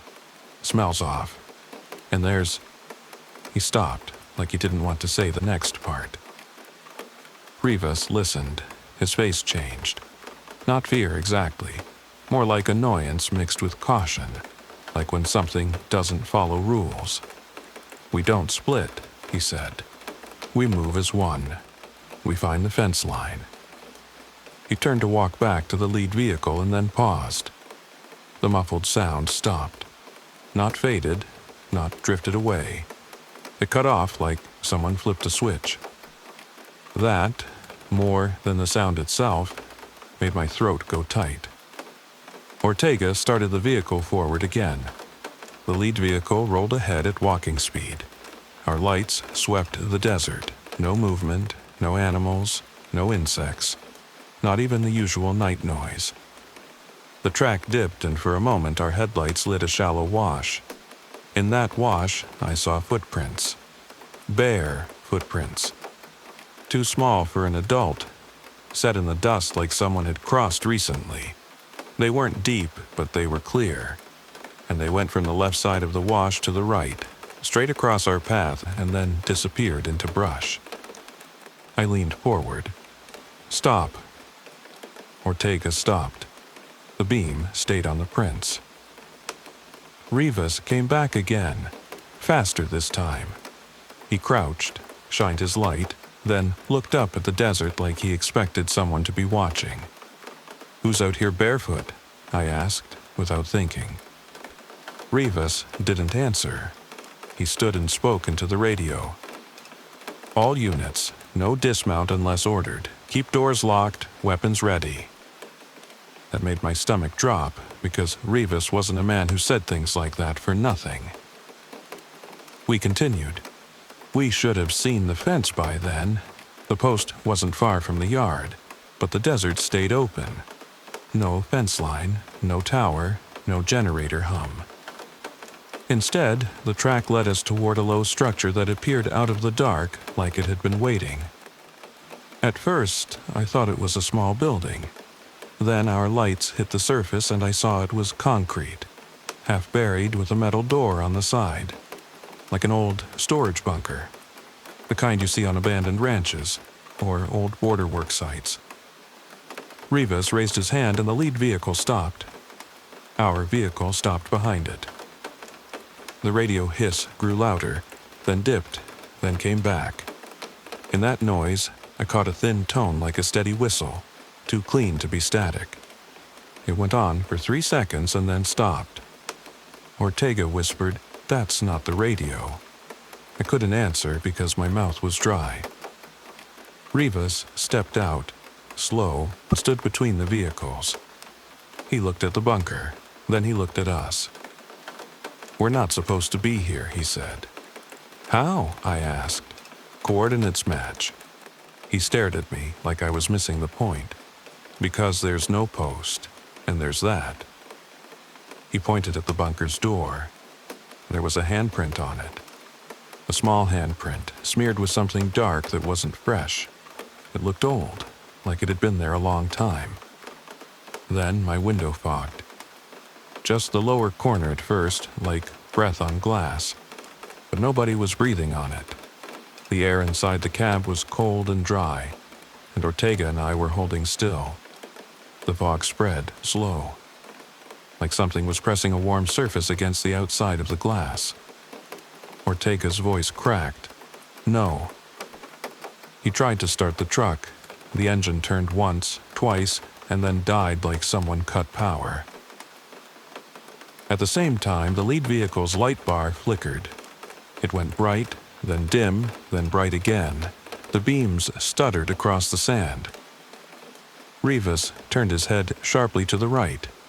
I followed his gaze. Out beyond the bunker, at the edge of our light, stood a figure. It didn't move. It wasn't walking. It was just there, upright, too still to be a person who had come from somewhere. At first, my mind tried to make it an adult. Then I saw the height, small, child-sized, but the shape was wrong. Too narrow at the shoulders, too long in the arms. The arms hung lower than they should. The face was not clear. Our lights didn't catch details. It was like the features refused to show, like looking at a person through dirty water. Nobody spoke, not even the men in the lead vehicle. It was like our training had nothing for this, and our mouths didn't work.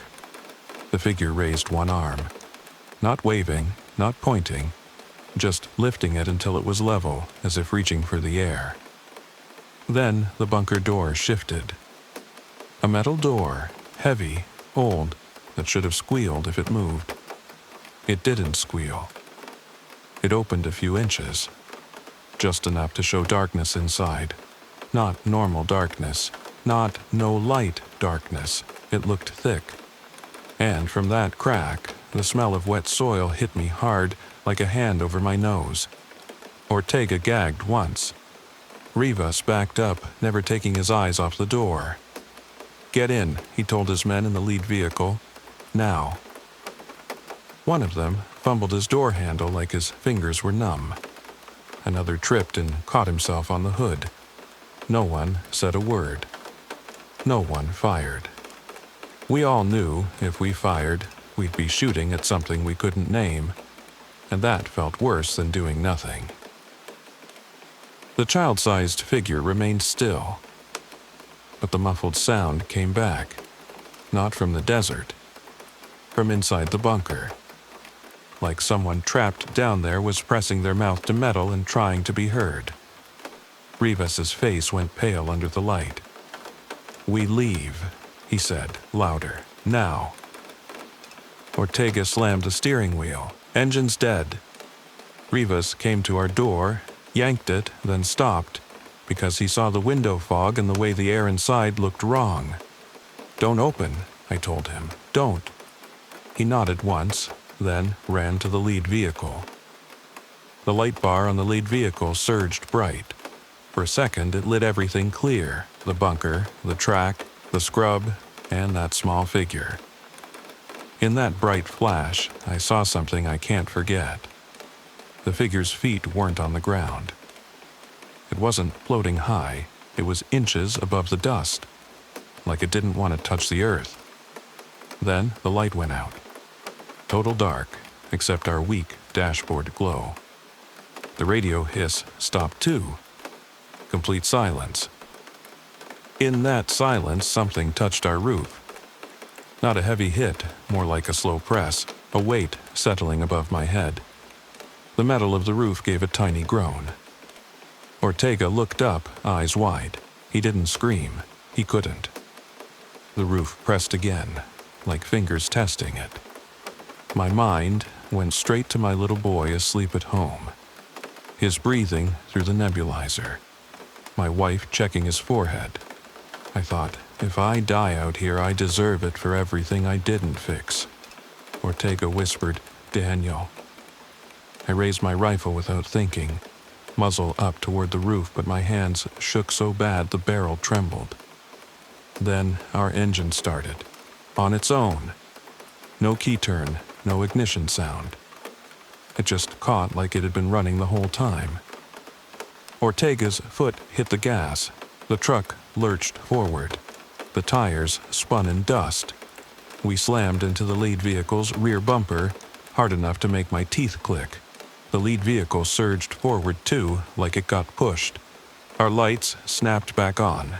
Bright, clean. The bunker was gone. Not hidden, not in the dark. Gone. The track in front of us was open desert again, same scrub, same ridgeline, no concrete, no door. And there was a fence line ahead, exactly where it should have been. A chain-link fence with rusted posts and a watchtower beyond it, lit by a single yellow bulb. It was the post. Rivas's voice came over the radio, rough. Don't stop, go to the gate." We drove the last minute like we were running from a fire. When the gate guards saw us coming fast, they started waving, confused. Rivas jumped out while we rolled to a stop inside the yard. The guards asked what happened, why we were late, why our vehicles looked like we'd hit something. Rivas stared at them like they were talking from underwater. "We took the wrong track," he said.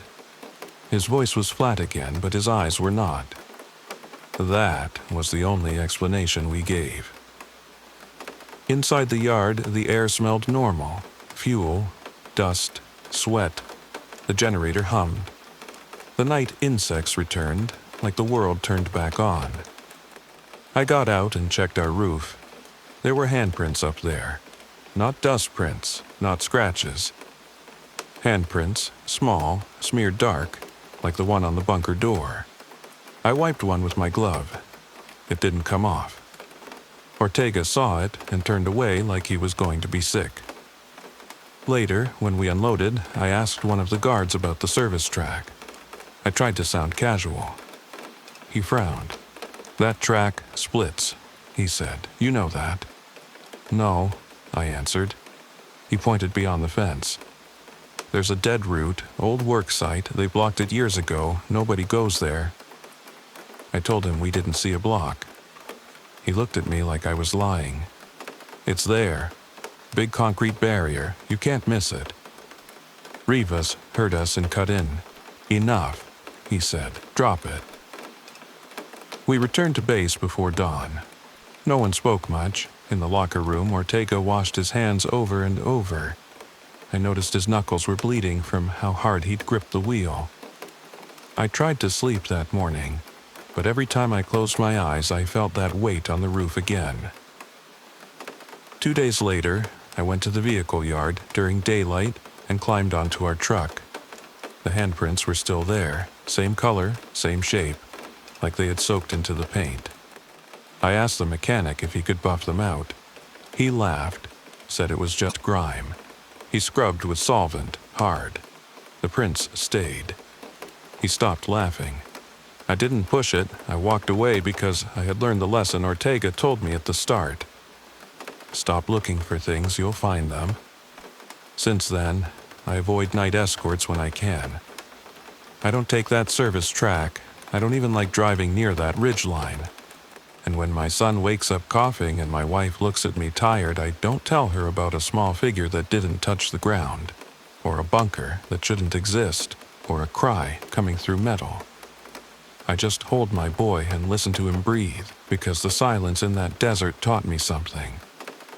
Some places don't want you to know they're there. And some things don't need words to make you understand. The weight in the trailer. Good evening, Mr. Williams. My name is Ernesto. I drive a semi for a refrigerated company out of Laredo. I'm writing because I heard you say on the show that the road keeps receipts, that sooner or later it makes you pay. I didn't believe that. I believed in hours, miles, fuel, and paperwork. That's it.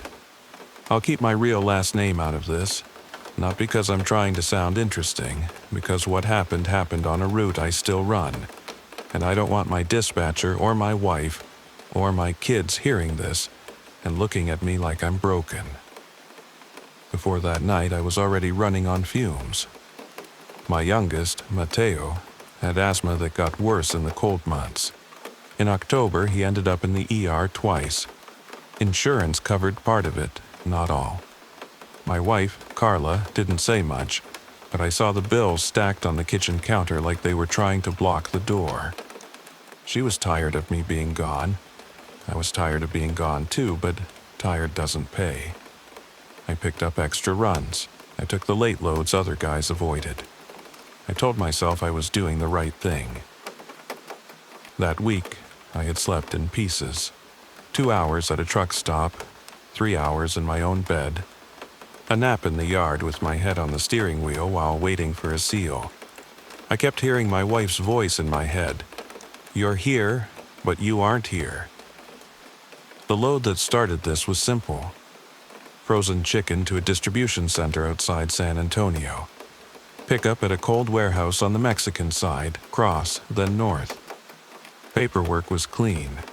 Trailer was sealed, temperature set, nothing fancy.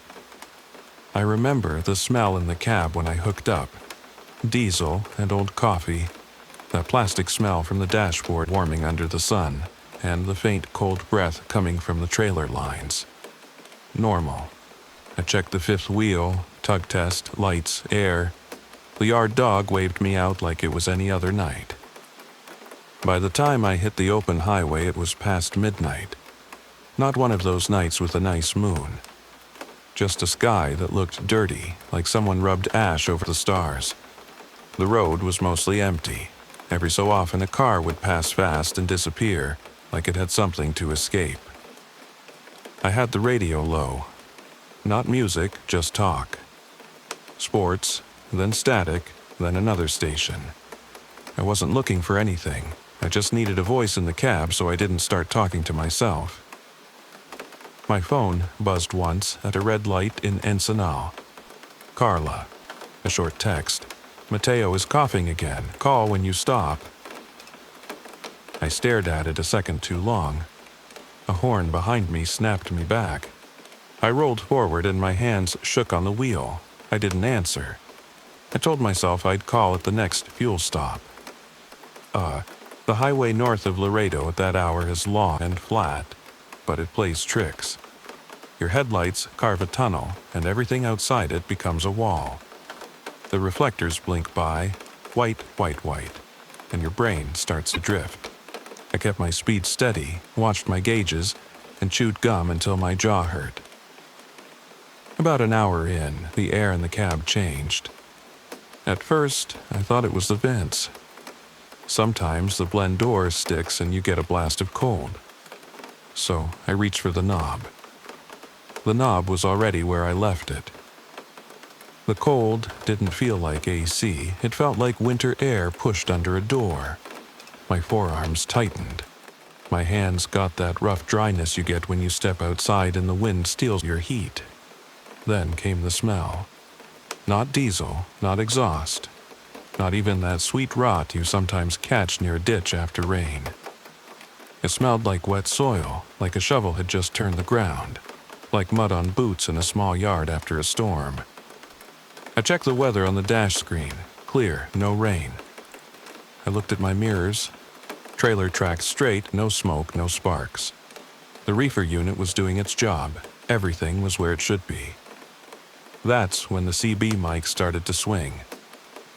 It wasn't a big motion at first, just a slow sway like someone had bumped it, but I hadn't.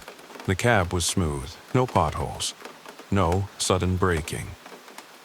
The mic swung a little more, then stopped, hanging still in the air like it was waiting.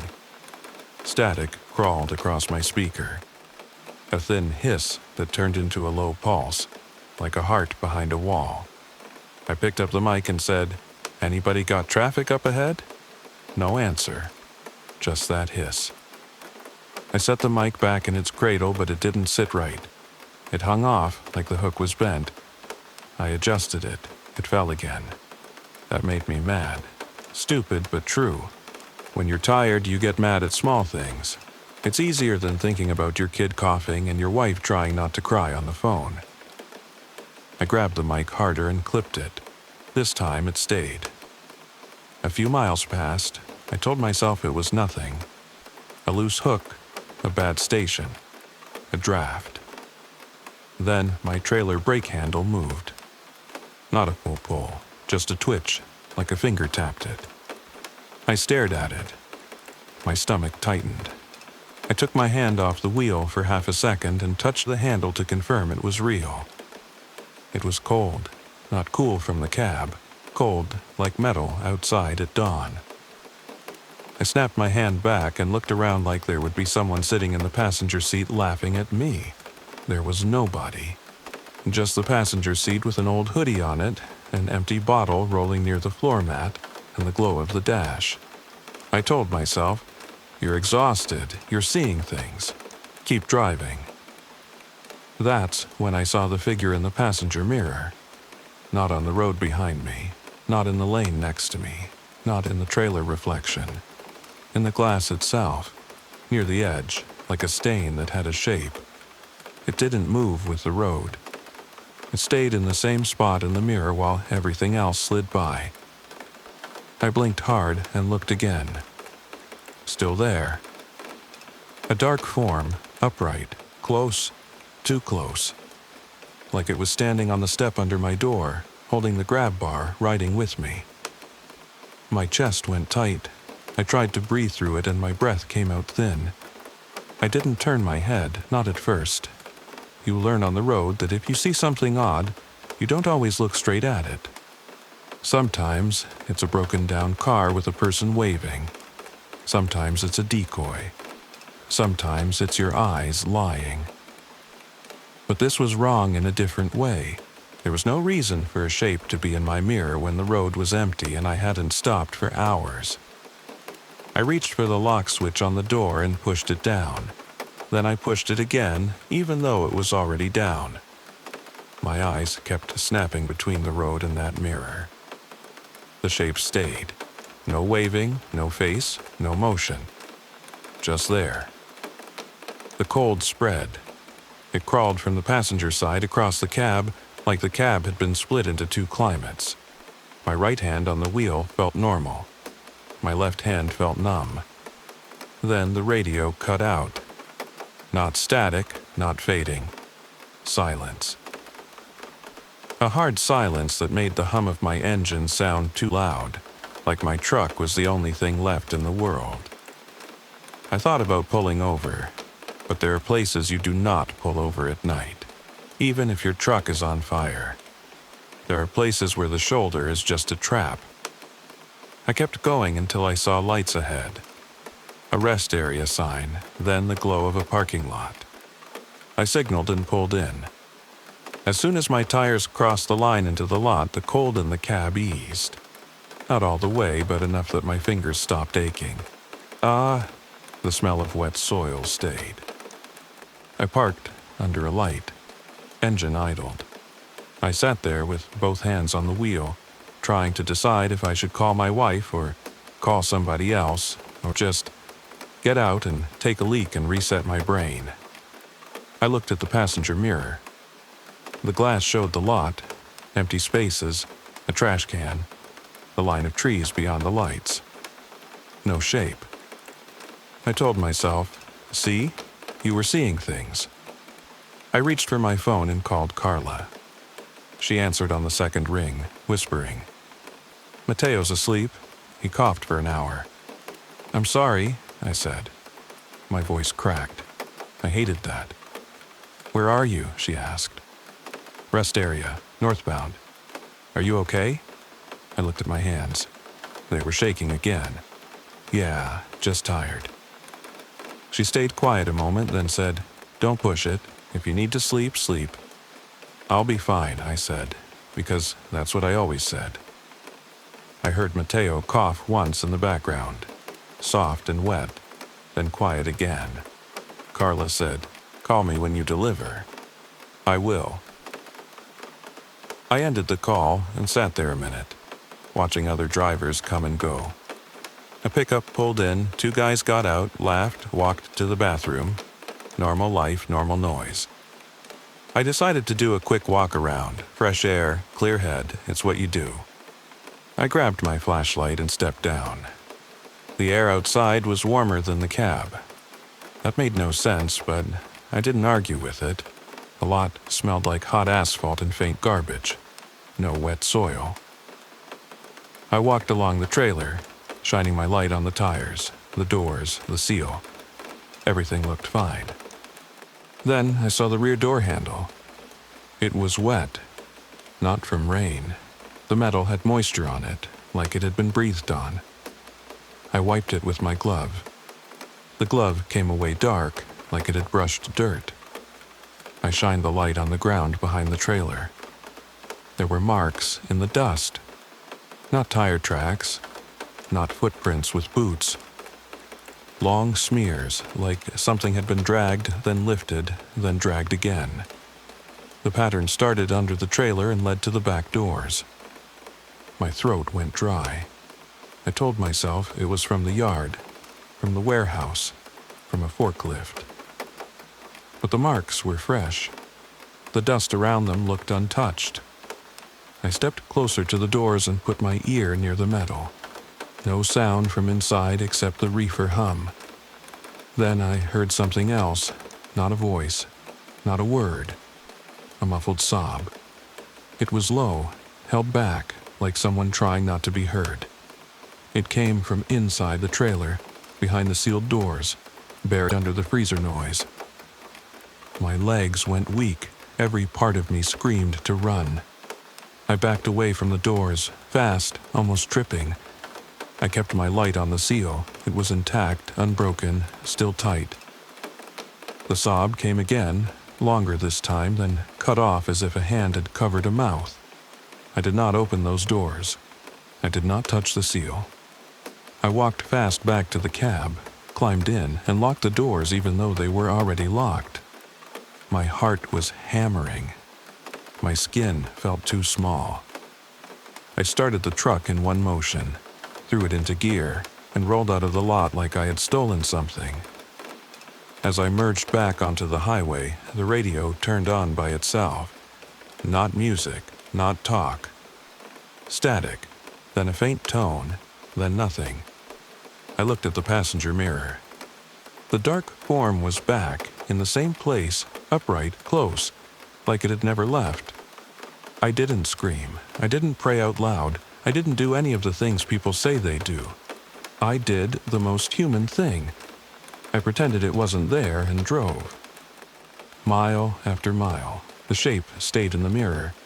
It did not climb in. It did not knock on the glass. It did not do anything loud. It just rode with me.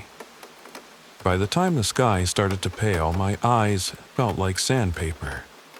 The distribution center came into view. Bright lights, gates, people with clipboards. A world that made sense again.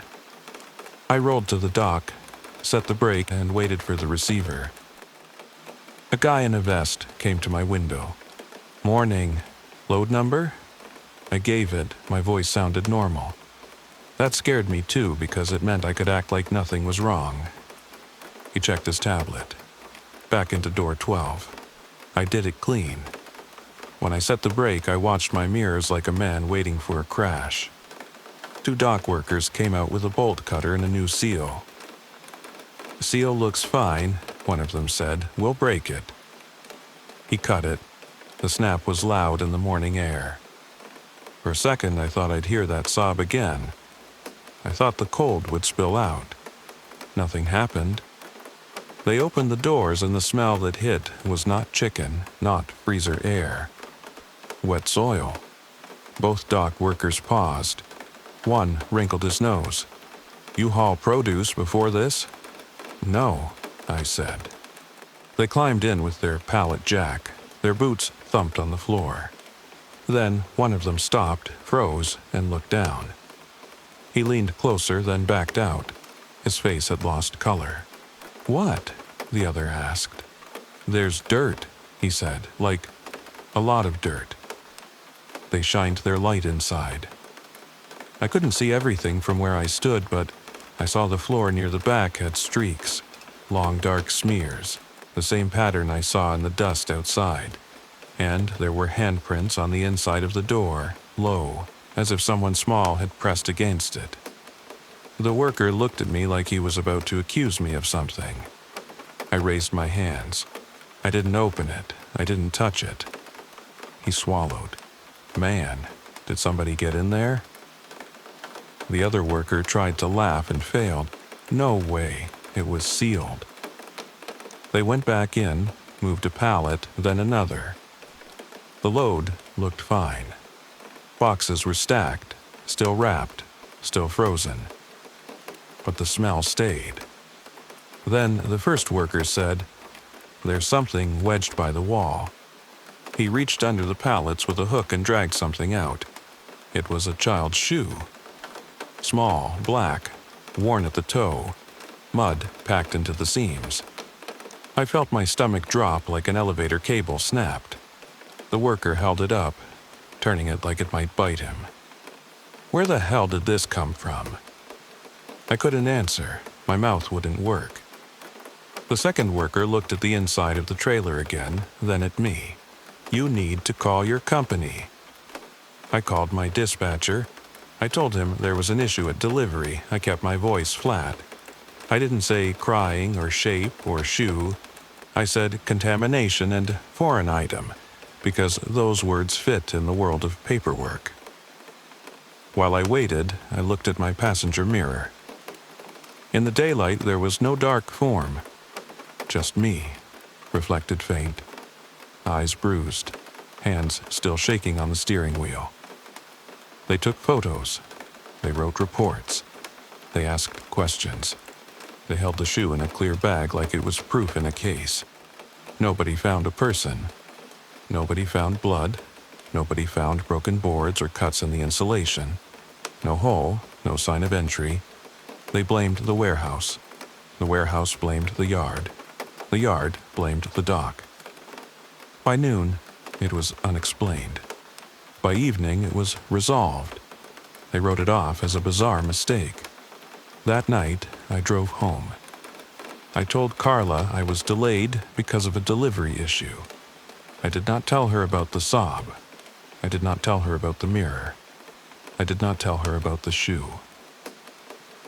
I walked into my house and hugged Mateo until he squirmed and asked me to stop. I stood in the hallway after everyone went to bed, listening to the quiet of the rooms, waiting for a sound that didn't belong. Before I slept, I went outside and opened the passenger door of my truck and leaned in. The cab smelled like diesel and old coffee. Then, under that, faint, like it had soaked into the fabric, wet soil. I don't take extra night loads anymore. I don't drive past my hours. I don't ignore my body when it tells me to stop. It cost me money and it cost me pride, but I still have my family. Sometimes, when the road is empty and the mirrors show nothing but asphalt, I still feel that cold near my left hand. And I keep my eyes on the passenger mirror because I learned something on that run. A sealed trailer can still carry something you never agreed to haul. The extra suitcase. Good evening, Mr. Williams. My name is Daniel. I'm sending this because I can't shake what happened last summer, during what was supposed to be a simple vacation. I'm not a writer. I drive for a living. I've done deliveries, a little long haul, anything that pays. I'm the kind of man who counts miles and fuel and tries to keep his family calm. The trip was my idea. My wife, Marisol, had been breaking down in pieces for months. Her mom passed in late spring. Not in some dramatic way, just a fast illness, the kind that eats the house from the inside. After the funeral, Marisol stayed on her feet because she had to, because we have a son, because bills don't pause. But I saw her go quiet. She laughed less. She slept with her back turned. Some nights, she sat at the kitchen table with a cup of tea she never drank and stared at nothing. I kept telling her, "We need to get away." She would nod like she heard me, but her eyes stayed far. I didn't have money for a real vacation. I had debt from the hospital costs we helped cover. I had a truck note. I had that feeling in my chest that never stops. But I also had a week where work slowed down. And I had a cousin near the border who said we could stay 2 nights for free. So, I planned it like a job. Drive north from our side, cross early, cut across desert highways, spend 2 days at a cheap lake resort in Texas, then come back. Something simple, something with water, clean sheets, and silence. Marisol agreed on one condition. No rushing, no night driving. She said she was tired of headlights and lane lines. I promised. I meant it. We left before sunrise anyway. Not because I wanted to break my word, but because I wanted to beat the heat in the traffic at the crossing. Our son, Emiliano, was 13 then. He wore headphones and pretended not to care about anything. He sat in the back with a hoodie over his head, even though it was already warm. The car smelled like sunscreen, old upholstery, and the coffee I spilled on the floor mat 2 days before. I had the AC on full, but it was weak. The air came out tired, like the car was breathing through a cloth. We drove out of town with the radio low. I kept both hands on the wheel. I kept checking mirrors like I was still hauling a trailer. Marisol watched the road without speaking. The first hour was quiet, just the tires and the hum of the engine. When the sun came up, it hit the windshield like a white sheet. The sky turned pale, then hard blue. The land flattened out wide and empty. I told myself this was good, open road, no surprises. We crossed without trouble. The officer asked where we were going. I said, vacation, lake. He looked at our faces and handed back our IDs without a smile. We rolled forward into the U.S. side, and I felt that small relief you get when one gate closes behind you and another hasn't opened yet. By late morning, the heat was heavy. It pressed on the hood. The asphalt ahead looked soft, like it could melt. Trucks passed and kicked up waves of hot wind that rocked us. We stopped at a gas station outside a small town. It was one of those places with a fading sign and a row of snacks behind dusty glass. I filled the tank and checked the oil out of habit. Marisol took Emiliano inside to use the restroom. When they came back, Marisol was holding a paper bag with ice. She handed it to me without a word. Inside were 2 waters and a cold pack for my neck. That was her way of trying. We got back on the highway. The GPS showed a straight line for hours. I watched the fuel gauge, the speed, the temperature needle creeping higher than I liked. Around mid-afternoon, the radio started acting up. I don't mean it lost signal like usual. It would cut out, then returned with a faint hiss under the music, like static from far away. I turned it down and the hiss stayed. I turned it off and the hiss stayed for a second longer, then stopped. I told myself it was the speakers. Then the GPS froze. The screen didn't go black. It stayed bright, but the little arrow stopped moving. The map stopped updating. The voice didn't speak, but the route line stayed drawn like a promise. I tapped it. Nothing. I restarted it at the next stoplight in a tiny town. When it came back on, it showed our car on a side road we weren't on. A thin road that ran straight into blank space. Marisol noticed because she leaned forward and said, "That's not right." I said, "It'll fix." It didn't fix. It kept showing that side road. It kept showing us drifting off the highway by a few miles like we were being pulled there. I tried not to let it get to me. I've driven with broken gauges and bad radios. You learn to trust the road and your eyes. But something else started. Every time I checked the rear view, I saw a vehicle behind us at a distance. A light-colored SUV, maybe. Same size, same shape. Not close, not far. Always there when the road was straight. If I sped up, it stayed. If I slowed down behind a truck, it stayed. If we passed an exit, it stayed. I told myself it was just someone going the same way. But my stomach didn't believe that. I didn't mention it. Marisol was fragile. Emiliano was already restless. I didn't want to plant fear. I kept driving. By early evening, we reached my cousin's place near a border town. We ate, we talked. My cousin joked about how thin I looked. Marisol even smiled once, small and quick. Emiliano played with his phone. For a few hours, I almost felt normal. We slept there that night. I woke up twice from the dry air and the sound of a dog barking somewhere. In the morning, we left again toward the lake. That second day is when it got worse. The highway stretched into open desert, scrub and rocks, old fences, power lines that looked like they never ended. Heat shimmered over the road so the distance seemed to bend. We passed a roadside memorial, a white cross, plastic flowers, a child's toy truck half buried in dust. Emiliano looked up from his phone and watched it pass. He didn't say anything. A few miles later, the air inside the car changed. It wasn't the AC. It was like someone opened a freezer door in the back seat. The skin on my forearms tightened. The steering wheel felt damp under my hands, then dry again. Marisol rubbed her arms and said, "Did you turn it up?" I said no. Emiliano pulled his hoodie tighter. "Why is it cold?" The outside was still hot enough to bake the hood. I looked at the temperature display. It read normal. I reached to the vents. Cold air was coming out, but not from the fan. The fan sounded the same, but the cold felt wrong. Too sharp, like it didn't belong. Then the smell hit. Not rot, not something obvious. More like wet dirt. like after rain in a place that hasn't had rain in months. It filled the car for 3 seconds, then faded. Marisol turned her head. "Do you smell that?" I nodded. We drove another mile. The smell came back, stronger. Wet dirt and something metallic, like coins held in your mouth. I cracked my window. Hot air rushed in. The smell stayed.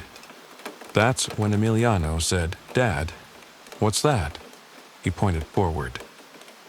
On the shoulder ahead, a suitcase stood upright in the sand, close to the white line. Medium size, black, the kind you see at airports. It looked too clean to be there, no dust on it, no sun fade. I slowed down. Instinct, my brain ran through options. Someone dropped it, someone needs help, it could be a setup. Out here, anything can be a trap. Marisol grabbed my arm. "Don't stop." I wasn't going to. I kept rolling, watching it pass. As we drew level with it, I glanced sideways. No one. Just the suitcase, upright, like it had been placed there by a careful hand. We passed it, and the air warmed again. The smell disappeared. The fan felt normal. My shoulders lowered without my permission. Marisol exhaled. Thank God. We drove on in silence. 10 minutes later, Emiliano said, "Dad, why's my bag back there?" I looked at him in the mirror. "What?" He pointed behind him. "My bag. It's not mine." I felt my chest tighten. "There's only one bag back there, yours." He shook his head. "No, there's another one." Marisol turned around in her seat, twisted her body to look into the back. Her face went stiff. There was a suitcase in the back. Black, medium size. Upright on the floor between the seat and the trunk area, like it had always been there. I didn't pull over. I didn't slam the brakes. I kept the car straight because my hands were shaking and I knew if I stopped, I would do something stupid. Marisol whispered, "That wasn't there." I said, "It can't be there." But it was. Emiliano started breathing fast. Did someone put it in? I checked the locks on the doors without looking down. They were still set. The windows had been up until I cracked mine. We hadn't stopped since breakfast. We hadn't opened the trunk. That suitcase had no reason to exist inside our car, and it did not belong to any of us. The worst part wasn't the suitcase itself. It was what came with it. The air shifted again. Not cold this time, just heavy, like the car got smaller, like the space between us filled with something that didn't need room. I kept my eyes on the road. "Nobody touch it." Marisol's voice was thin. "Daniel, what is this?" I couldn't answer. I didn't want to say words that might make it real. We drove like that for miles. The suitcase stayed upright, steady, not sliding even when the road bumped. No zipper movement, no sound. Just present. Emiliano started to cry without noise. Tears ran down his face and he wiped them with the sleeve of his hoodie like he was ashamed. I wanted to turn around. I wanted to get back to my cousin's place. But we were deep out there, far from exits, and the GPS was still wrong, still showing that side road. Then, in the rear view, I saw the SUV again. Closer now. Same shape, same distance closing, slow and sure. No plates that I could see. The windows looked dark. The headlights were on, even though it was still light out. Marisol saw it too. She said, "That car." I didn't answer. I pressed the gas a little. The SUV matched us. At the next exit, I took it without thinking. A small sign for a service road and a rest stop. I needed light, people, cameras, something. We turned off the highway. The service road led to a rest area that looked wrong. The building was there, but the lights were off. The vending machines were dark. The bathrooms had a sign that said closed. The parking lot had 3 cars parked far apart, like they were abandoned. No people. I rolled the car into a spot near the entrance and left the engine running. My pulse was loud in my ears. Marisol said, "Let's go, get back on." I was about to shift into drive when Emiliano shouted, "Dad, it moved." I turned my head. The suitcase was still upright, but it was closer to him now. It had shifted forward by a few inches without tipping, like it had slid on its own. Marisol grabbed Emiliano's shoulder and pulled him toward her. "Don't look at it." That's when I noticed the handle. It was extended. I hadn't seen it extend. It was just up now, like a hand had pulled it. I felt something in my throat, like I was about to throw up. I forced myself to breathe. Outside, the SUV rolled into the rest area. It parked 2 spots away, engine running. Headlights on, pointed straight at us. The light washed over our windshield and made it hard to see inside that vehicle. No one got out. The radio, which had been off, turned on by itself. Not to a station. Just hiss, a rough, steady sound like wind in a tunnel. Marisol started praying under her breath. Not loud, not dramatic, just words she learned as a child, like she was holding a rope. I looked at the closed building, the dead lights, the empty lot, and I knew we were alone on purpose. I put the car in drive. My foot shook on the pedal. I pulled out of the spot. The SUV pulled out too. I turned toward the exit to get back on the highway. The road out of the rest area curved behind the building. For a moment, the building blocked the SUV's headlights. In that brief darkness, Emiliano screamed. I glanced back. The suitcase was no longer upright. It was on the seat next to him, leaned against the door, like someone had placed it there. But the door had not opened, and Emiliano was pressed into the corner, pinned by fear. I didn't stop. I didn't look again.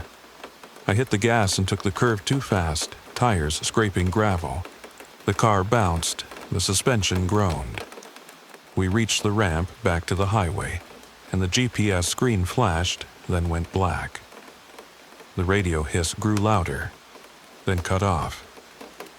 When I merged back onto the highway, the air inside the car warmed. The heavy feeling lifted like a weight leaving your chest. I checked the mirror. The SUV was gone. I looked into the back seat. The suitcase was gone. Just empty floor. Emiliano's bag. Marisol's purse. A water bottle rolling near the door. Nothing else. Emiliano kept crying, now with sound. Sobs he couldn't hold in. Marisol hugged him from the front seat, twisting around, her own tears falling on his hair. I kept driving. I didn't talk. I didn't try to explain. We didn't go to the lake. I drove straight to the nearest town with lights and people. We found a motel off the main road. Bright sign. Cars in the lot. A clerk behind thick glass. I paid cash. I didn't want my card traced. I don't know why that mattered, but in that moment, it did. Inside the room, Emiliano sat on the bed and stared at the carpet like it could open. Marisol took a shower and stayed in there too long. I stood by the window and watched the parking lot, waiting for headlights that never came. Around midnight, Emiliano fell asleep from exhaustion. Marisol sat on the edge of the other bed and held my hand. She said very calm, "Where did it go?" I told her, "I don't know." She nodded, like she expected that. Then, she said something that still wakes me up. She said, "Next time, if you pick up something on the road, you bring it home. You don't leave it out there." I looked at her. "What are you talking about?" She looked confused. "The suitcase." I felt my stomach drop. "We never picked it up." Marisol frowned. "Yes, you did. You stopped. You put it in the back. You told me it was the right thing." My mouth went dry. "I never stopped." She stared at me, and I saw how sure she was. Not scared, not guessing, sure. In the morning, when we packed the car to leave, the motel clerk asked if we had everything. I said yes. He looked past me into the back seat and said, "That black one too?" I turned so fast my neck hurt. There was no suitcase.